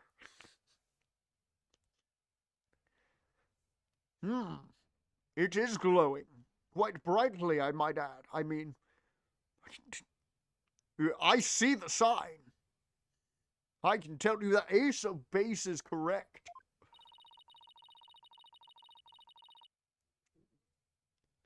But why would he put fluorescent paint on his hands for the mock trial, you may ask? The answer is he wouldn't. Not on purpose. It got there when he put the costume on. Oh, yeah, I mean, oh, that means what again? The Urban Meyer is kicking in. I'm forgetting everything. It means the figure photographed in the costume was not our client Juniper Woods. It was her classmate, Robin Newman. What? Can we just point out, Miriam is rocking some knee pads? That's the first time I've noticed. She got some knee pads on. She's gonna do some knee drops. To think you were actually able to prove that. Well, you never know what's going to happen next. That's the thrill of the courtroom. And the dumbass behind the sticks never looked at the paper. Fucknuts.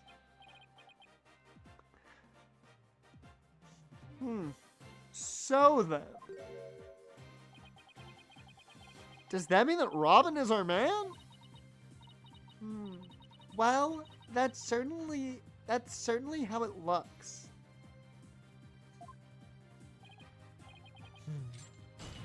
Very well. Robin Newman it is. He is here in the gallery, I trust. Show yourself. I challenge you to a duel. Get your dual disc ready.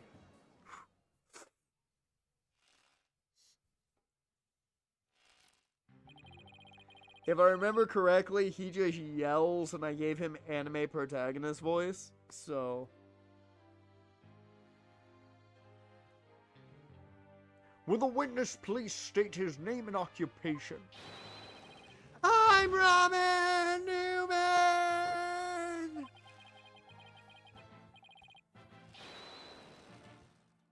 I want to become a great artist. I practice day and night. Yeah!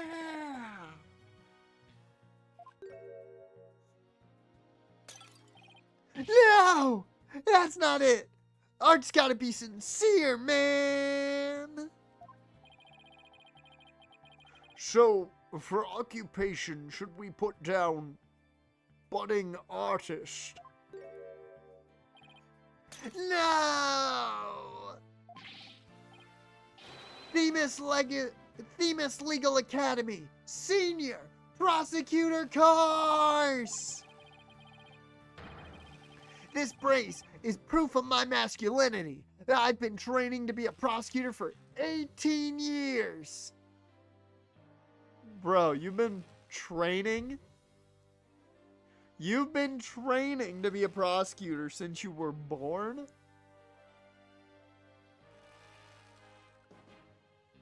That's bad parenting. Ahem. I assume you will be clearing up the pottery you smashed before you leave today. Ah! Oh, man! Ah!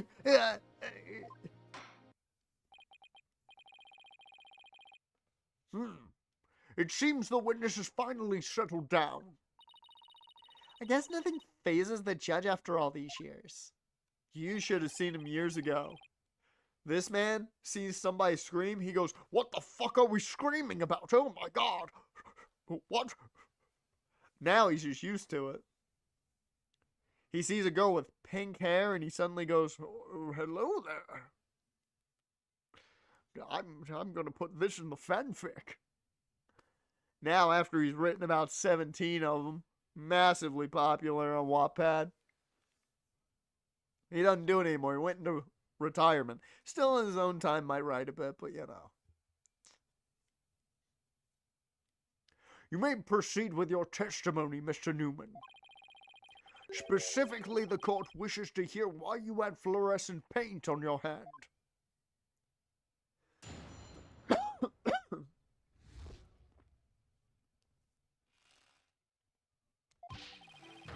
I went to see Juniper in her dressing room, but she wasn't there! When I walked by the frilly costume, I was like, whoa! The mannequin it was on. It was about to fall on me. That mannequin was about to fuck on me. I got that paint on me when I caught it. But I never put it on. That's just stupid. Hold it!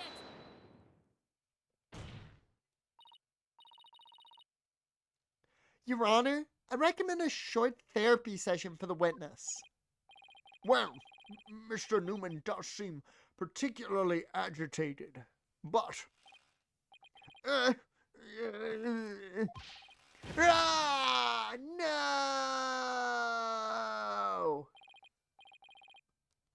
Not again. What's his problem? I sensed it the moment Robin took the stand. The discord in his heart. So you think he might be hiding something?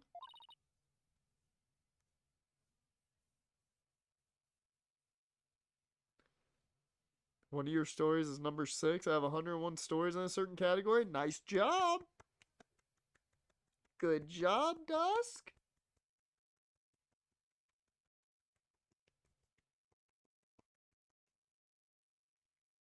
All the applause. Probably. You ready, Mr. Newman? Let's see what the mood matrix can do for you. Okay, let's figure this shit out. Well, what we got going on here with this son of a bitch?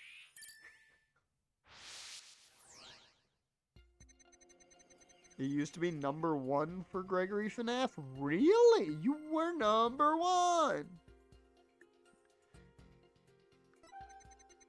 Okay. Surprise makes sense. Okay. Okay. Uh-huh. And an anchor. So...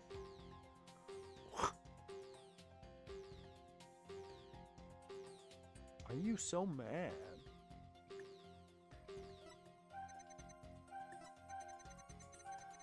That's a lot of surprise right there.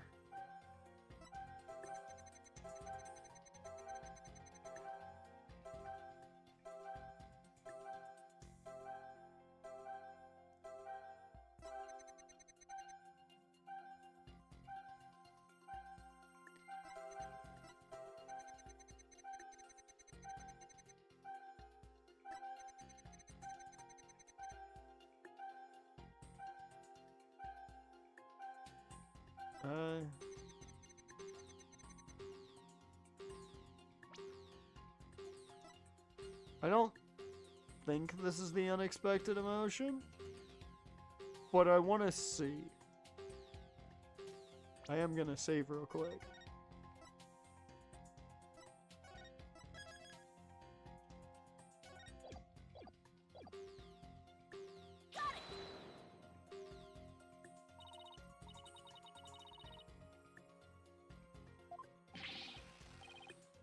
Not true. My only emotion is testosterone-fueled stubbornness. Testosterone-fueled stubbornness. Bring it on. 1,000,000 times or a billion. I don't care. I mean, that one makes sense.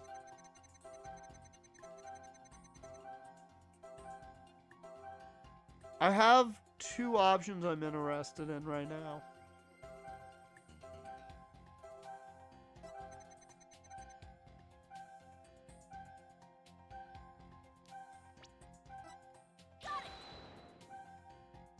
Like, I'm pretty sure this... Yeah, okay. I was pretty sure that wasn't it, but I wanted to make sure. Okay. He's the only one with 2 emotions. Like, whoa. Yeah. Alright. I figured it was the only one with 2 emotions, but I wasn't sure, so I wanted to do my due diligence. When you mentioned the stage costume, I sensed a sudden, powerful feeling of joy. Would you care to explain, Mr. Newman? Wait, what? No, I've got too much testosterone and manliness, and I drink all-American beer. Why would a frilly scarf thing and a long skirt make me feel like that? He really does need the just basic protagonist voice. It's number 43 out of 541 for Montgomery Gator. Well, there you go. That's good numbers too.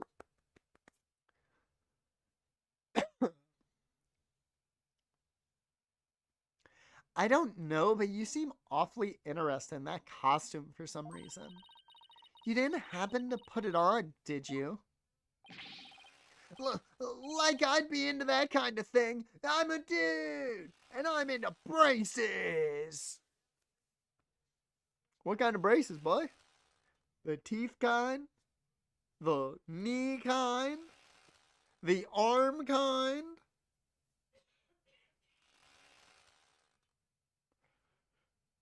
Oh.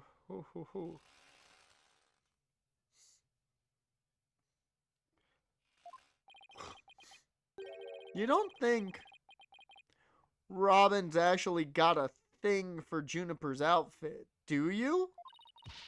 Oh, come on. Isn't it obvious? You're enjoying this a bit too much, Athena. No way, man! The mannequin came falling toward me, so I stuck out my hands to stop it. End of story. That's a new piece of information. Time to run an update.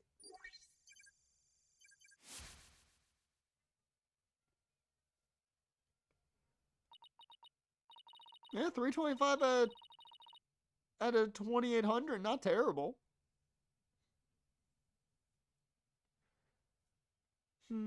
Even after that update, something just doesn't feel right here.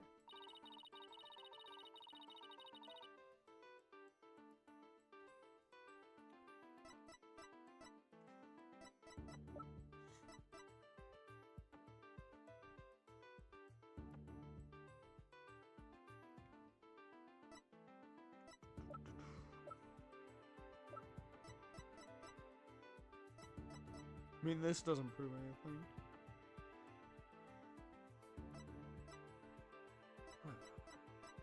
I mean, the only real argument we have is the picture.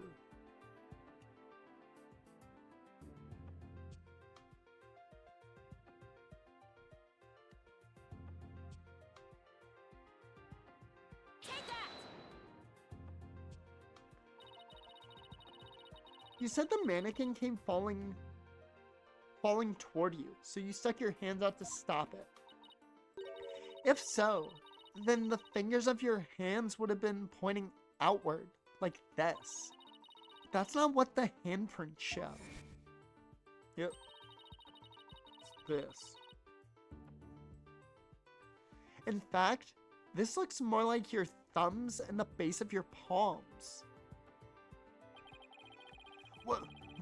Why in the world would I leave such weird handprints? You know why. You left them when you went to adjust the scarf after putting it on. Just like the model in this drawing. Whoa!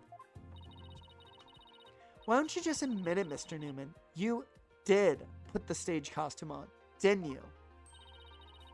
And you really do like Miss Wood's clothes, don't you? Hey, you're into what you're into. We don't kink shame in this stream. Unless it's illegal. We don't kink shame in this stream. It's all cool as long as it's legal. Good for you, Robin. Good for you. Fine. Yeah, I admit to putting the clothes on. Putting the costume on. Yeah. But I don't like girly clothes, man. The noise level went down 10%. Yes, new information to plug in. Time for another update.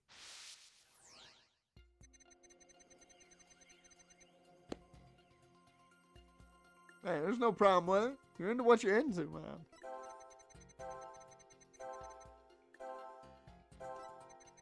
I like that. I snuck in knowing the costume was in there.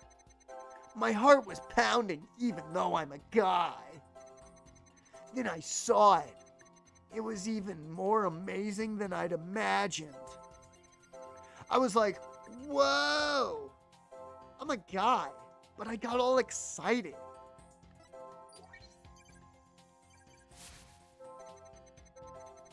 It's true, I did put on girly clothes. But it was strictly for artistic purposes. You seem very upset about it.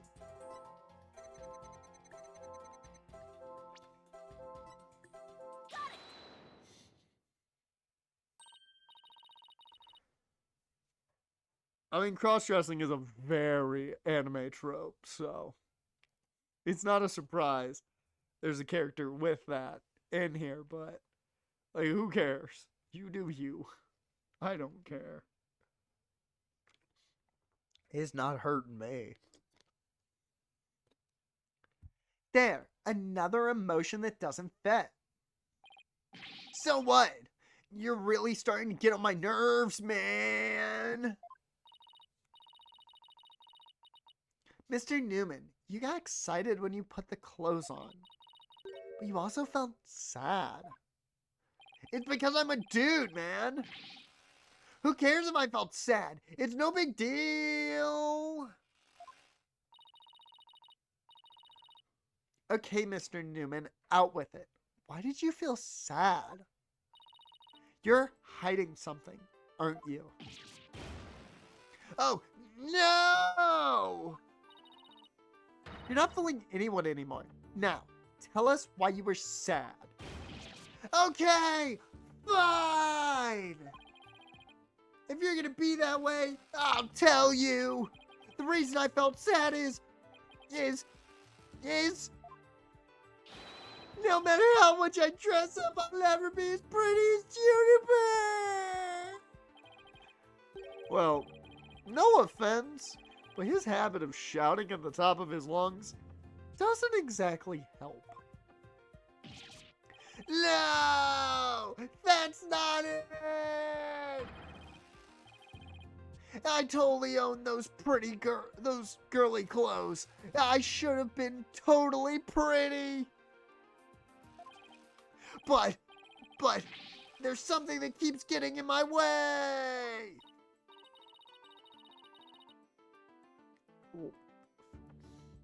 I don't know if he's talking about what I think he's talking about, but okay. Wow. That's a whole lot of anger and raw emotion right there. His heart is crying out in pain. His emotions are out of control. Out of control emotions. We saw those during the Ninetales Vale incident. So all we have to do is find the source of his uncontrolled anger, right? Or all we have to do is find the source of his uncontrolled anger, right? Right. Help me look for a conflict between his statements and the images we see. If we can find that, we can wrestle him away from whatever's tormenting him. Mr. Newman said that there's something getting in the way of him being pretty. Something that doesn't go with girly clothes. But what could it be? Fine! I'll testify, man! Well, 5% more down.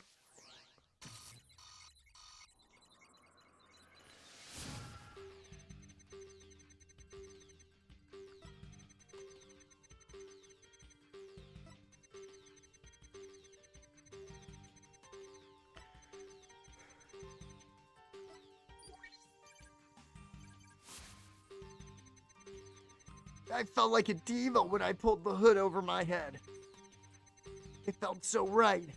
Yeah, I was totally dressed up like a girl. So we're looking for the source of this anger. Right. The conflict in his testimony will most likely arise from his emotional repression. Let's compare the images to his testimony. We might find the problem that way.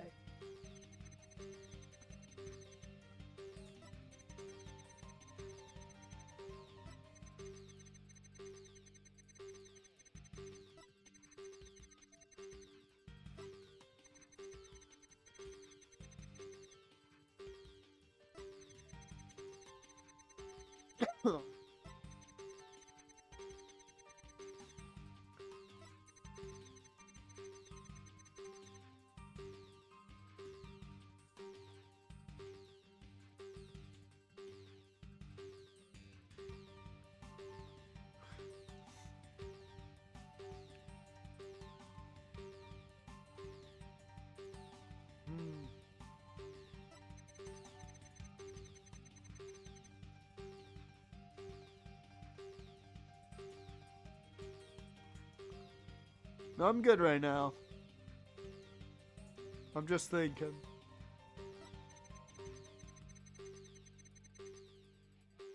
Let's see. Let's probe here.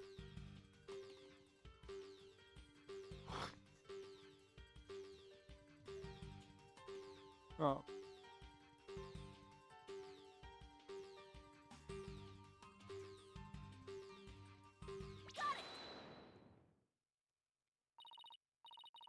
Mr. Newman, you feel a great deal of anger towards your brace, don't you?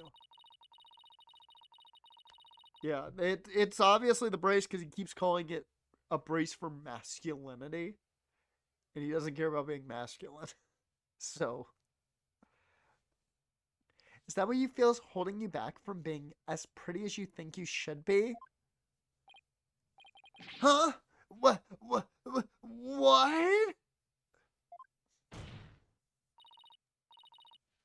Mr. Newman, the truth is, you really want to take that brace off, don't you? No way, man! This is a symbol of my masculinity! I can never take it off! Is it that you can't take it off? That you don't want to take it off? Oh man! I should have kept my big mouth shut! Man, I kind of feel bad for him. I'm feeling real bad for him right now. He just can't, he can't be his true self. Poor guy.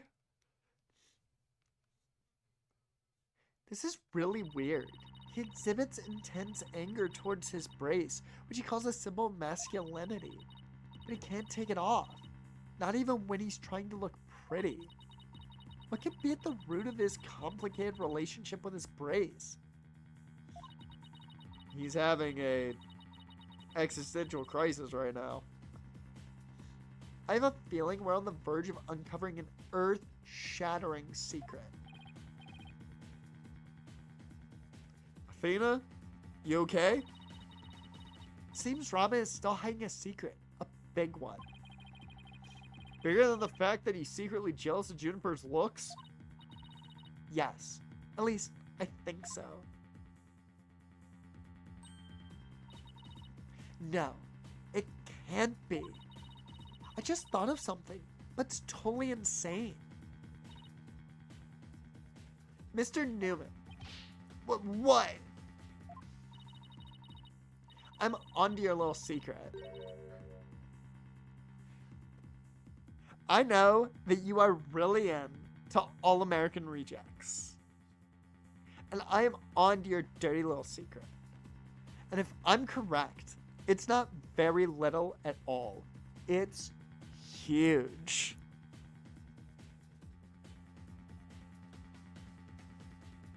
The innuendos coming out of this entire section is hilarious. This sounds completely insane, but it's the only possibility left.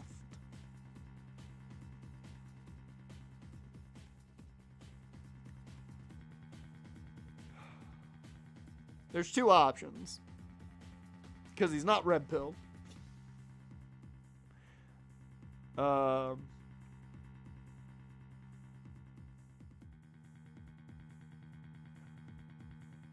they really going the trap route?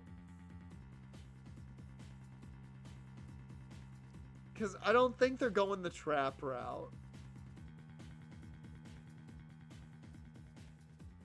Because it would totally be some shit if they went the trap route.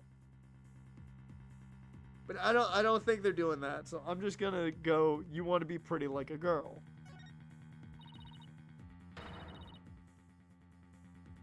Robin Newman, you want to be as pretty as you feel.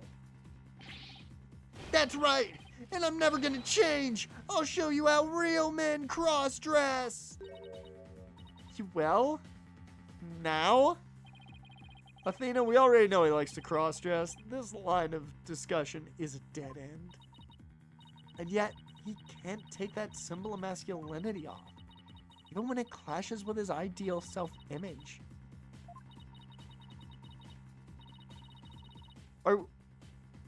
Okay, so wait. Are we just...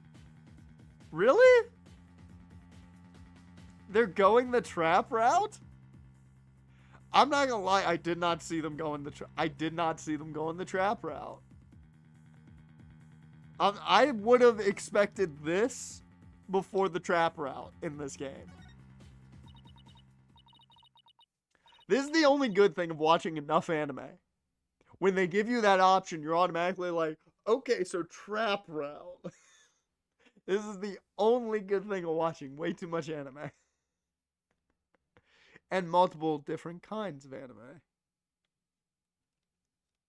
Mr. Newman, or should I say, Miss Newman. Well, hey, you know what? This is a positive. For Hugh. He's got Juniper all to himself. Because we don't know how Juniper swings. But if she's straighter than an arrow, it's all you, Hugh. I mean, you do have to fight off Apollo, who's not really trying, but Juniper's totally into him. So that's a whole nother situation, but I'm just saying. Hugh's got a chance. You are, and always have been, a girl. What? Have you lost the plot, Athena? No, I'm completely serious.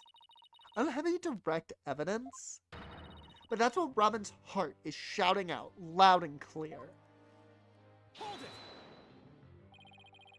I still think you've totally lost it. I mean, Robin reeks of testosterone. How could he possibly be a she?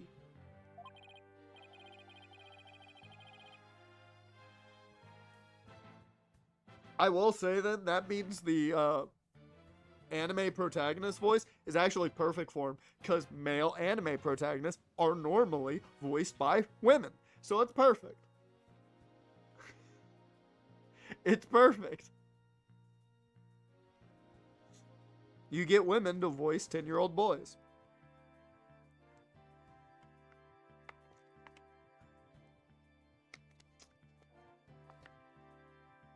I, for one, have never seen a girl who shouts like a maniac all the time. Oh! Oh! Oh! Oh! Oh! Now, I've seen plenty of witnesses in my day. But if he's a she, then she's the most convincing actress I have ever encountered. Therefore, let me pronounce my verdict. Robin Newman is without a question a man. Oh, dear Lord, are we really gonna do this? He can be they can be whatever they want.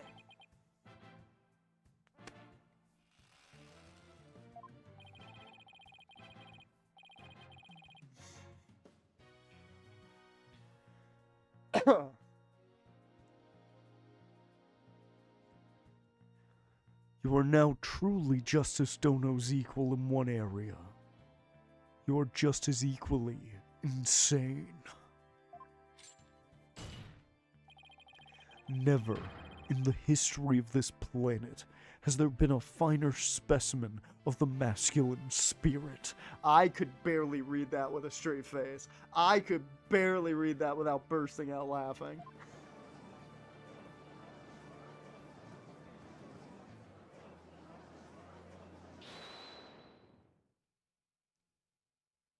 Oh. Oh. Right. If you guys are done talking about me, I'm.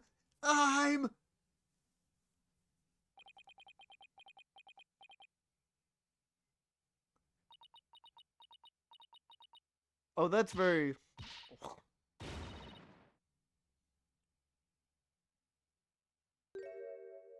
That's very clever.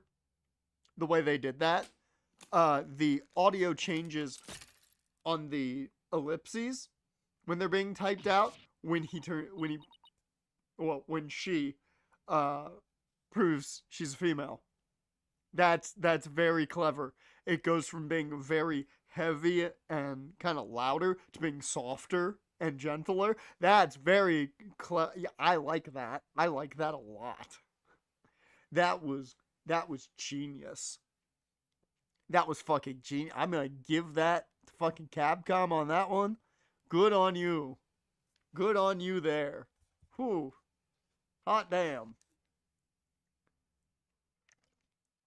It's the tiny things. The brace. It's...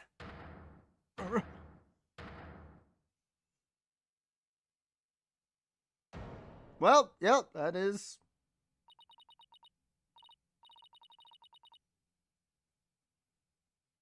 How the fuck did the brace just change your entire look? Like, from the eyes to everything. I know what the brace was doing.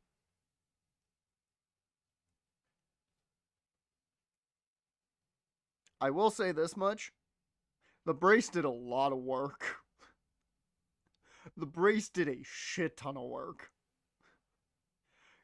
I don't think a brace... Well, no, if it's tight enough, probably would.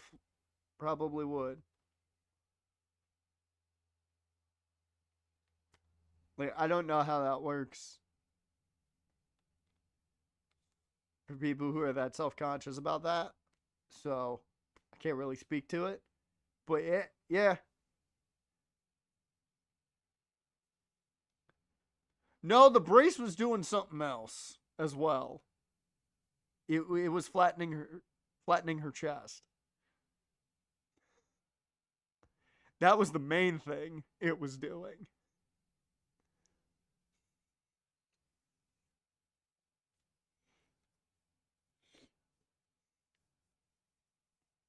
I'm still going anime protag voice. Miss Sykes, no, allow me to call you Athena. This is going to be an Austin Butler situation. Robin's had this voice so long that she can't get out of it. I'm going to keep this a secret at all costs. But no! What? No way! Surely, this must be some kind of jest. I couldn't see through it. How could I not? And then in his head, he just hears, "Waking the demon, where'd you run to? Fall in the shadows."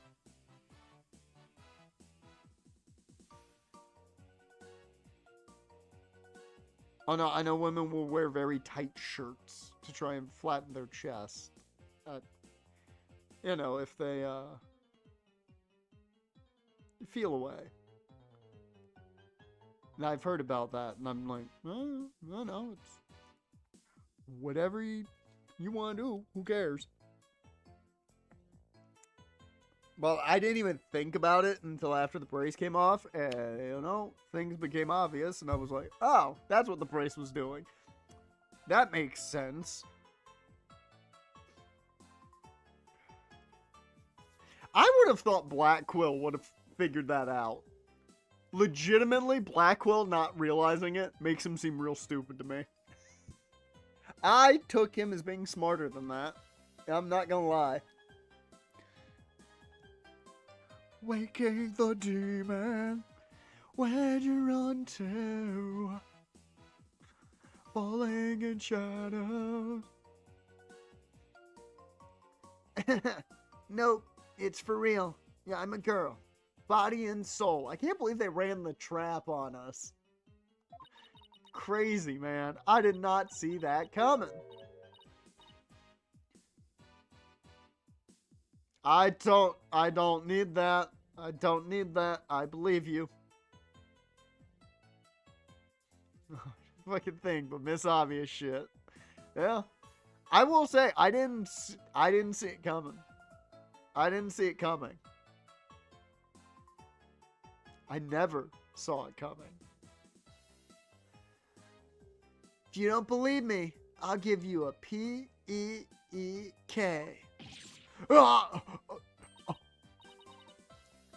As if. What an amazing transformation. Well, all the Discord is gone. The image is now complete. Bruh, that is like a totally different human being. Like, even art style wise, like, they changed things. Because even, like, the finger shape seems different to me.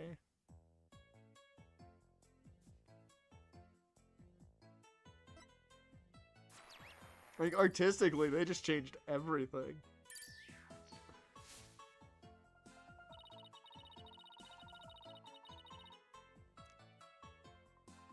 Oh, your parents seem terrible, then.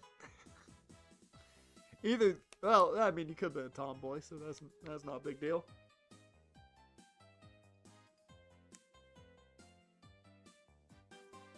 My brain went to the idea of the parents are like, no, we wanted a boy so bad that we're not treating our daughter as, you know, what she wants to be. That's where my brain went, so. She might have just been a tomboy the entire time.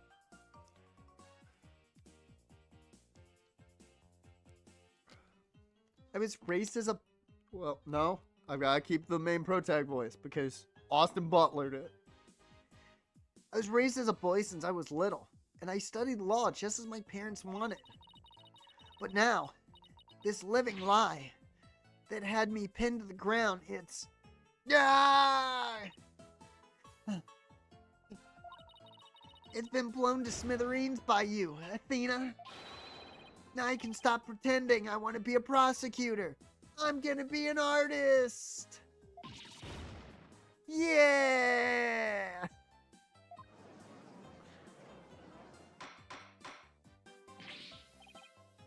Not all tomboys. Really, technically, just being a tomboy is just a look. That's really all it is. Kind of your interest, but not really, because anybody can be into anything. Doesn't really matter. The term tomboy to me has always been more look adjacent. What a shocking development. He really did turn out to be a she. God, this is going into the fanfic. I'm gonna trap everybody. Why is everyone looking at me like that? I feel like a movie star or something. But no paparazzi, please. Value my privacy. O-K-A-Y? Right, no pics or you'll regret it, man. This pose now is weird. Am I just imagining things? Or is Robin even more hyper now than she was? Am I just imagining things? Or is Robin even more hyper now than she was a he? That wording. That wording needs to be fixed. You need to add another word or two in there to fix that.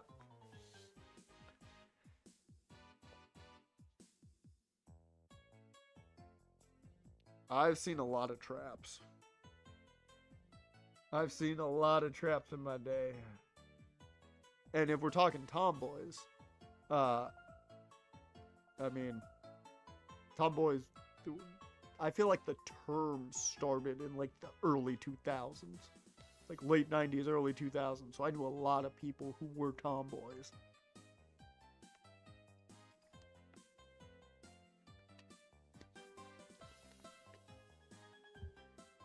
Still very girly in their own right.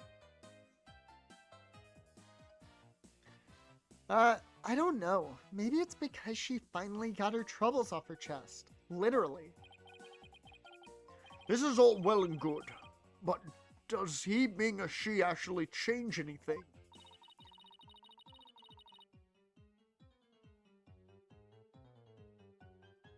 Well, a trap is making a male character or female character seem like the other gender. That is what a trap is in anime. And then it's, shockingly introduced. So technically, now, she is not trapped. Because it's been revealed. It's a trap until it's revealed. Really. It's a trap! Dear Lord.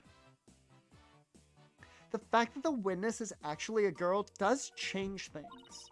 Because there is now a piece of evidence that must be reevaluated. That we must reevaluate. Oh yeah, this blatantly proves that the person she got footage of isn't fucking Juniper. Like, this 100% proves that it's not Juniper. Very well. Let's see what the defense has for us now.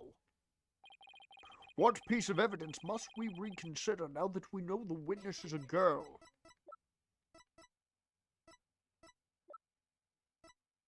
Where are the...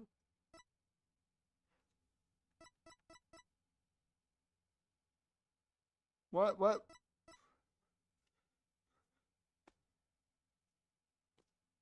Why aren't you giving me the picture I wanted? Why can't I have that as evidence? Alright, let me save real quick. Because I was like, oh, it's going to be this.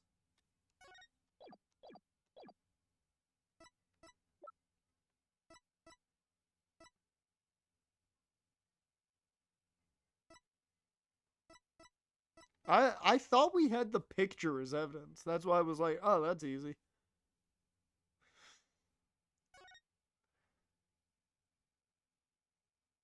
Technically, this could still be a thing. I just want to point that out. This technically could still be a thing. That doesn't change it.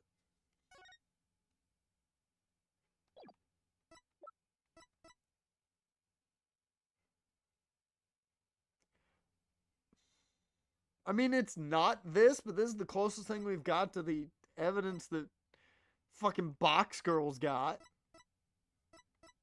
Like, that to me is the evidence. It's either stage costume or the glowing costume photo. Take that!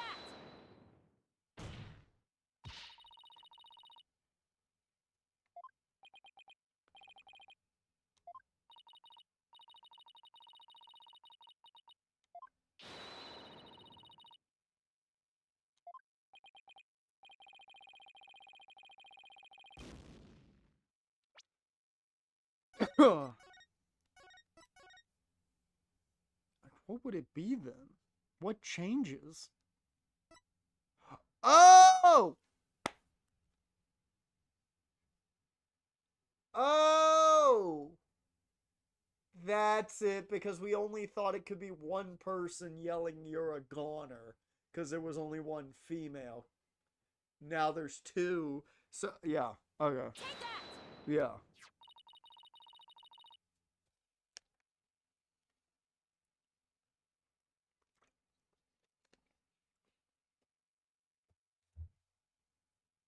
See, brain just had to connect things. This is what happens when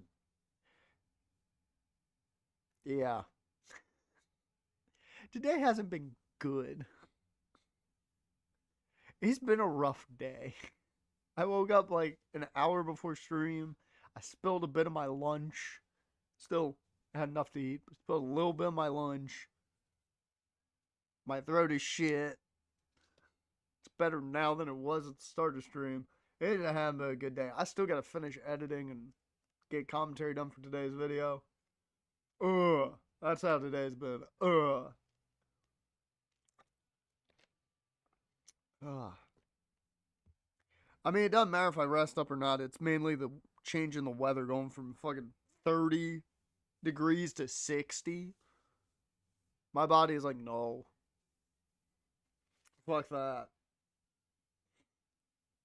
Maybe the walk I take tomorrow to get some fucking Starbucks will make me feel better. This is why I'd like the court to reconsider. Yo, tape recorder. The one that recorded the threat, you're a goner. That's right, and we have already established that it's a female voice in the recording. Of all the students who could have moved the body before the mock trial was to start, our client was the only female if you exclude Miss Scuttlebutt because of her alibi. And that is why the tape recorder made our client the prime suspect. Ah, so then...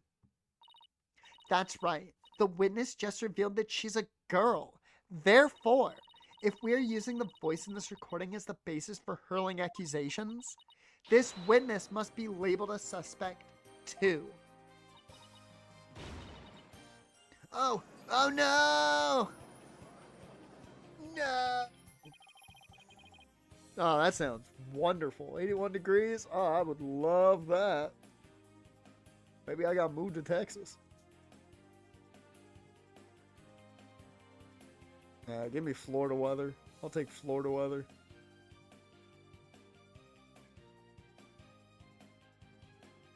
Oh, apparently The Iron Claw is now on Netflix. And I've heard the movie is not great.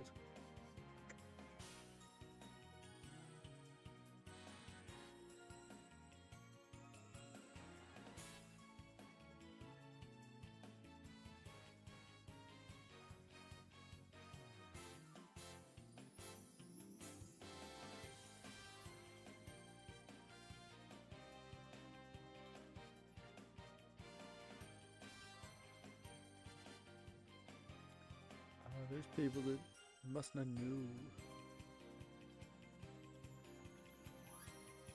know. Apparently people like it. Eh.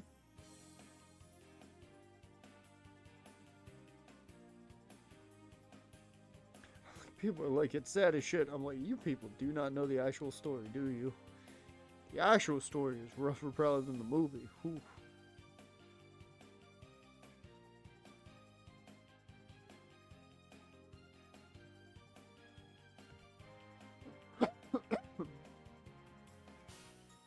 Dear Lord, CM Punk is getting a new, they're releasing a new, like, spinner title for CM Punk, and it's Blackhawks styled. I hate it.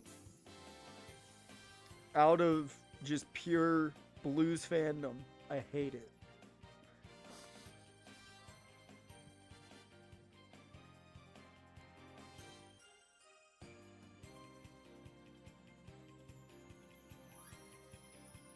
Oh shit, no UNC in the tournament yet.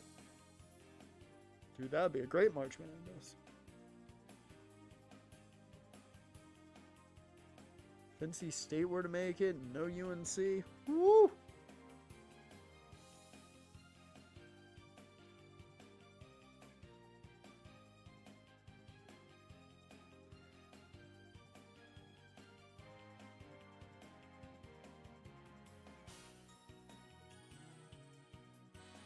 Wow, talk about a sudden turn of events. You've done it. You found a hole in one of the prosecution's key pieces of evidence. Yeah, but wow, that was a lot of work for a single one. Uh-oh. Not so hasty now.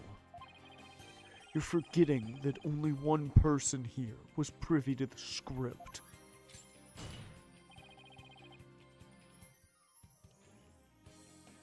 Ergo, Miss Juniper Woods is still the prime suspect. Objection! But Miss Newman hid the fact that she was a girl, both at the crime scene and in court. I'd say that puts her in camp suspicious. That's not nice, Athena. How can you accuse me of being a killer? Whoa. I mean, I'm just a weak, innocent little girl. Just thinking about that murder makes me... Objection! Suspicious is as suspicious does. Undoubtedly, the witness does have some sort of connection to this crime. Perhaps our newfound lady is merely feigning ignorance. We can summarize that she lent support to the principal offender, Juniper Woods, by leading Miss Scuttlebutt to the body that would make her an accessory to the crime. How can you say that? I'm not an accessory to any crime, Mr. Birdman. Objection! Birdman? I like the idea that Blackquill takes as an insult because Harvey Birdman was a defense attorney. I don't know if anybody gets that joke, but Harvey Birdman, attorney at law, was goated on Old School Adult Swim. Fuck yeah. In any event, with the witness as an accessory, it explains quite a bit, does it not? Objection! Yeah, I'm able to get the diaphragm and a little more head voice now. Clearing up a tad bit. I'm feeling it more now. It's too late that it's so late in the stream. He made it all make sense somehow. Now keep accusing Junie unless we can show someone else knew the script's details. But how could someone have gotten their hands on that kind of info? The only way they could have known that was in the only way they could have known what was in the script was if they had penned the script, heard it from Junie, or saw the mock trial.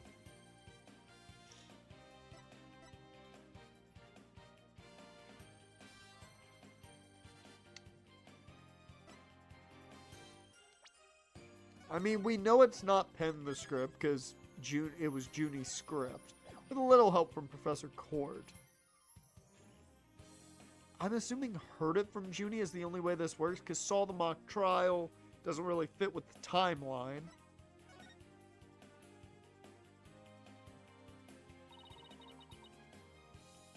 Sorry, Junie, but you're not going to like this. Our client may have leaked the script's details to someone. What the devil? Oh, I had entirely forgotten about this. Hands, man. Dear Lord, OBS, you fucking hate us today. It was not your day. Hopefully we don't have that tomorrow.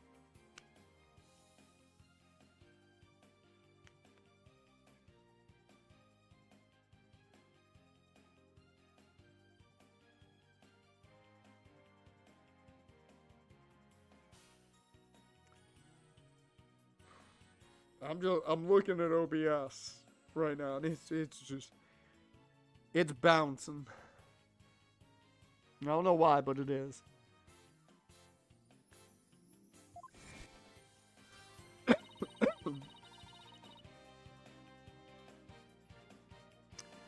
Miss Woods did not want Hugh O'Connor to win the mock trial. That's why I believe she leaked the details to the witness, Robin Newman. I get it. If Robin won, Hugh wouldn't be able to confess to Juniper. Right. Junie was probably trying to keep their friendship from becoming awkward. But wait a minute. Does that mean that Robin is still in to Juniper? It could still mean that. We don't know yet. How could you, Thena? What a bunch of bull! I never heard a word about the script from Juniper. Never, ever. Objection! You sure? Can you look me in the eye and swear you didn't? B-A-D, Athena. You don't have any evidence! And down she goes.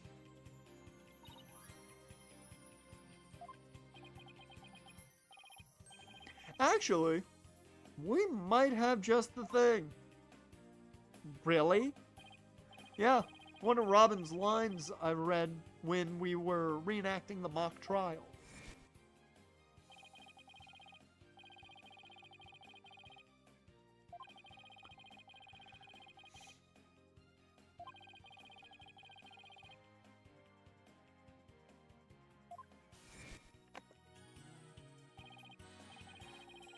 Robin said, "Oh, the green sweatsuit." S-U-R-E. I might have said that, but so what? If I'm crazier than crazy. So what if I'm sicker than sick? So what if I'm out of control?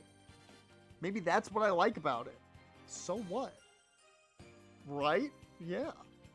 Robin, big 3 Days Grace fan.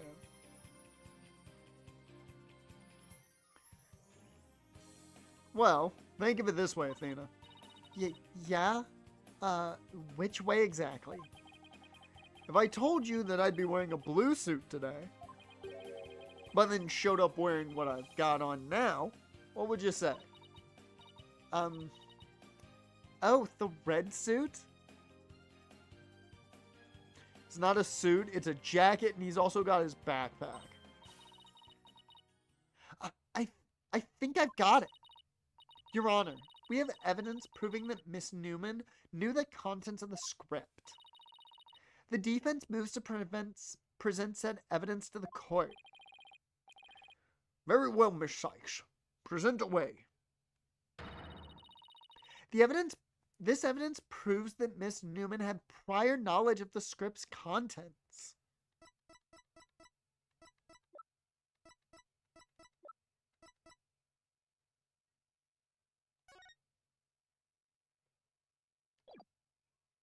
Oh, that's a mock trial script.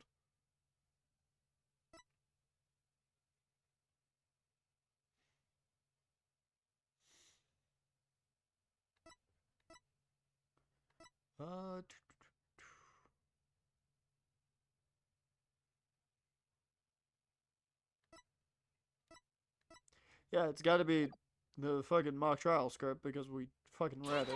So, the mock trial script.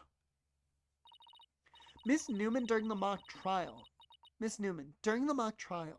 you were shown a photo of the victim's body. And reportedly, you reacted by saying, "Oh, the green sweatsuit." Oh, yes, I said that. What's your point? You seem to have some issue with the green sweatsuit, and I think I know why.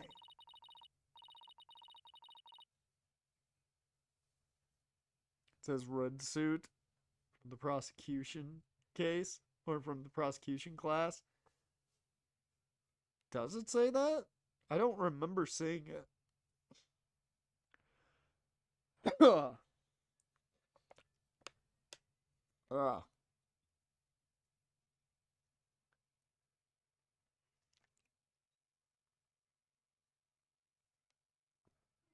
The proof is in the script, specifically on the things to prepare page. Oh. I didn't read over it enough. You know what? I'm going to make sure I read over it. Things to prepare.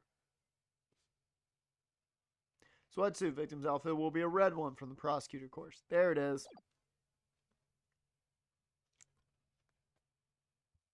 Reading is important, kids. Don't do anything I do.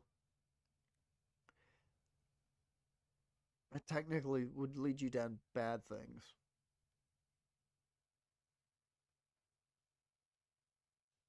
To read. Do that.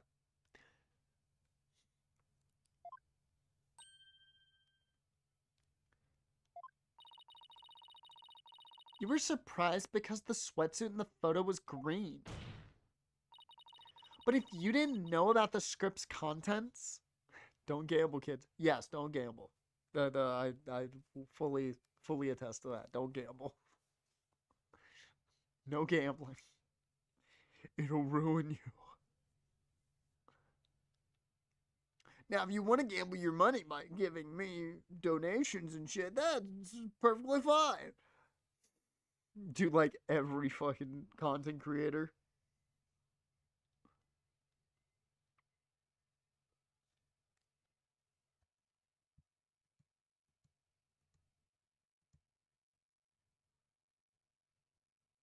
That's a lot of money for Bryce Young.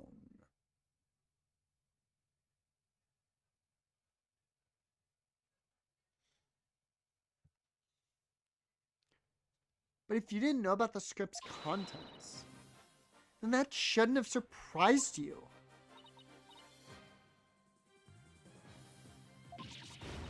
No! Ooh.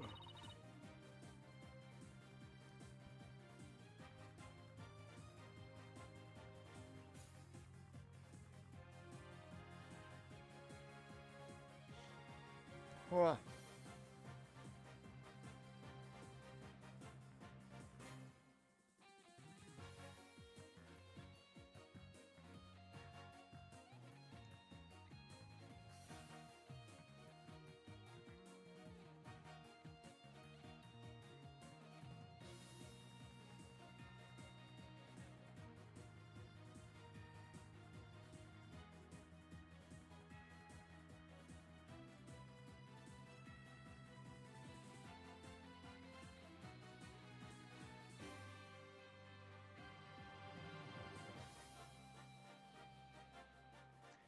Nah, that just comes normally.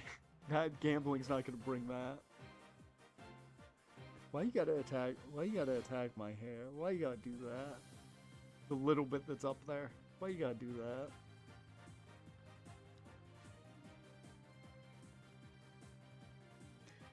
I thought we were friends, Athena. How could I have been so blind? In light of her privileged knowledge, I moved to declare Miss Newman a suspect, Your Honor. You what?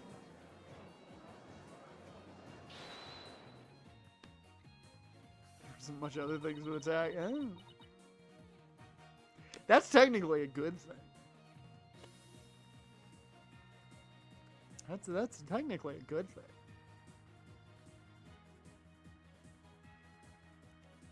If knowing script details makes me a suspect, then there must be others besides me. Yeah, I mean, someone else could have also seen Professor Court's note. Note? What note? The professor and Juniper were working together to prepare for the mock trial.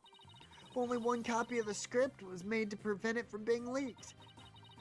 But that gets kind of inconvenient, right? You're not seriously going to suggest. What's the truth? Professor Court did do exactly what you're thinking. She didn't write down any of the proceedings or the truth behind the case. But she did write a note to herself about the props and details about the victims' BODY. Is this really true, Miss Newman? If you don't believe me, send the police over to my house. Tell them to check the pictures on my camera. I thought it might give me an advantage. So I took a picture of the note. I'd say she's telling the truth. Wait a sec. If there's a note with details about the body, then that means there are others who could have made the murder look like our client's script. Yes, I believe you're right. Apparently, this case isn't as clear-cut as Professor Blackquill would have us believe. This new revelation blasts a big fat hole in the prosecution's case. Oh! Bully for you, Missy. But don't think this spells victory. And why not? The battle is still young. My blade is now fully drawn. Between it and my next witness, your life will be forfeit. So put away your wooden sword and show me what you are truly capable. Show me what you are truly capable of if you wish to live. You want it? Don't worry. I'm gonna bring it. Oh shit, it's you.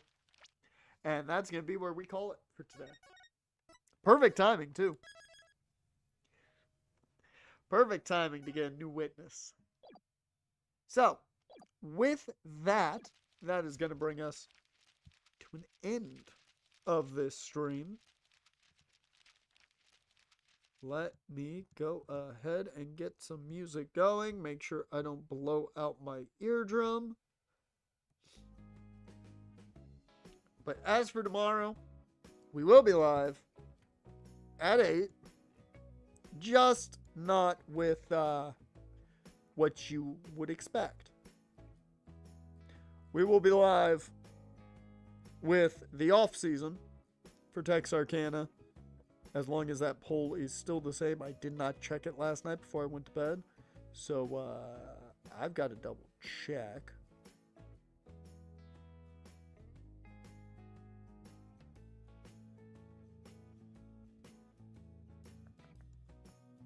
Let me double check real quick.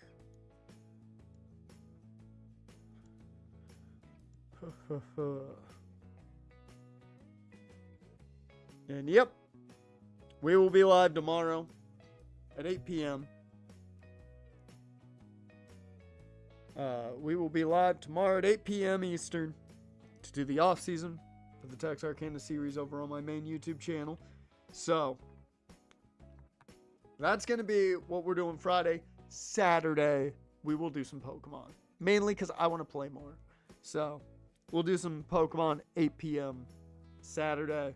You guys get technically an extra stream. So, congratulations. But that brings us to the end of this one. Dash, appreciate you being here. If you're watching after the fact or just chilling in the chat, I appreciate you too. And with that, I think that's everything I need to touch on. Yeah, don't think there's anything else I need to bring up. I will see you guys next time.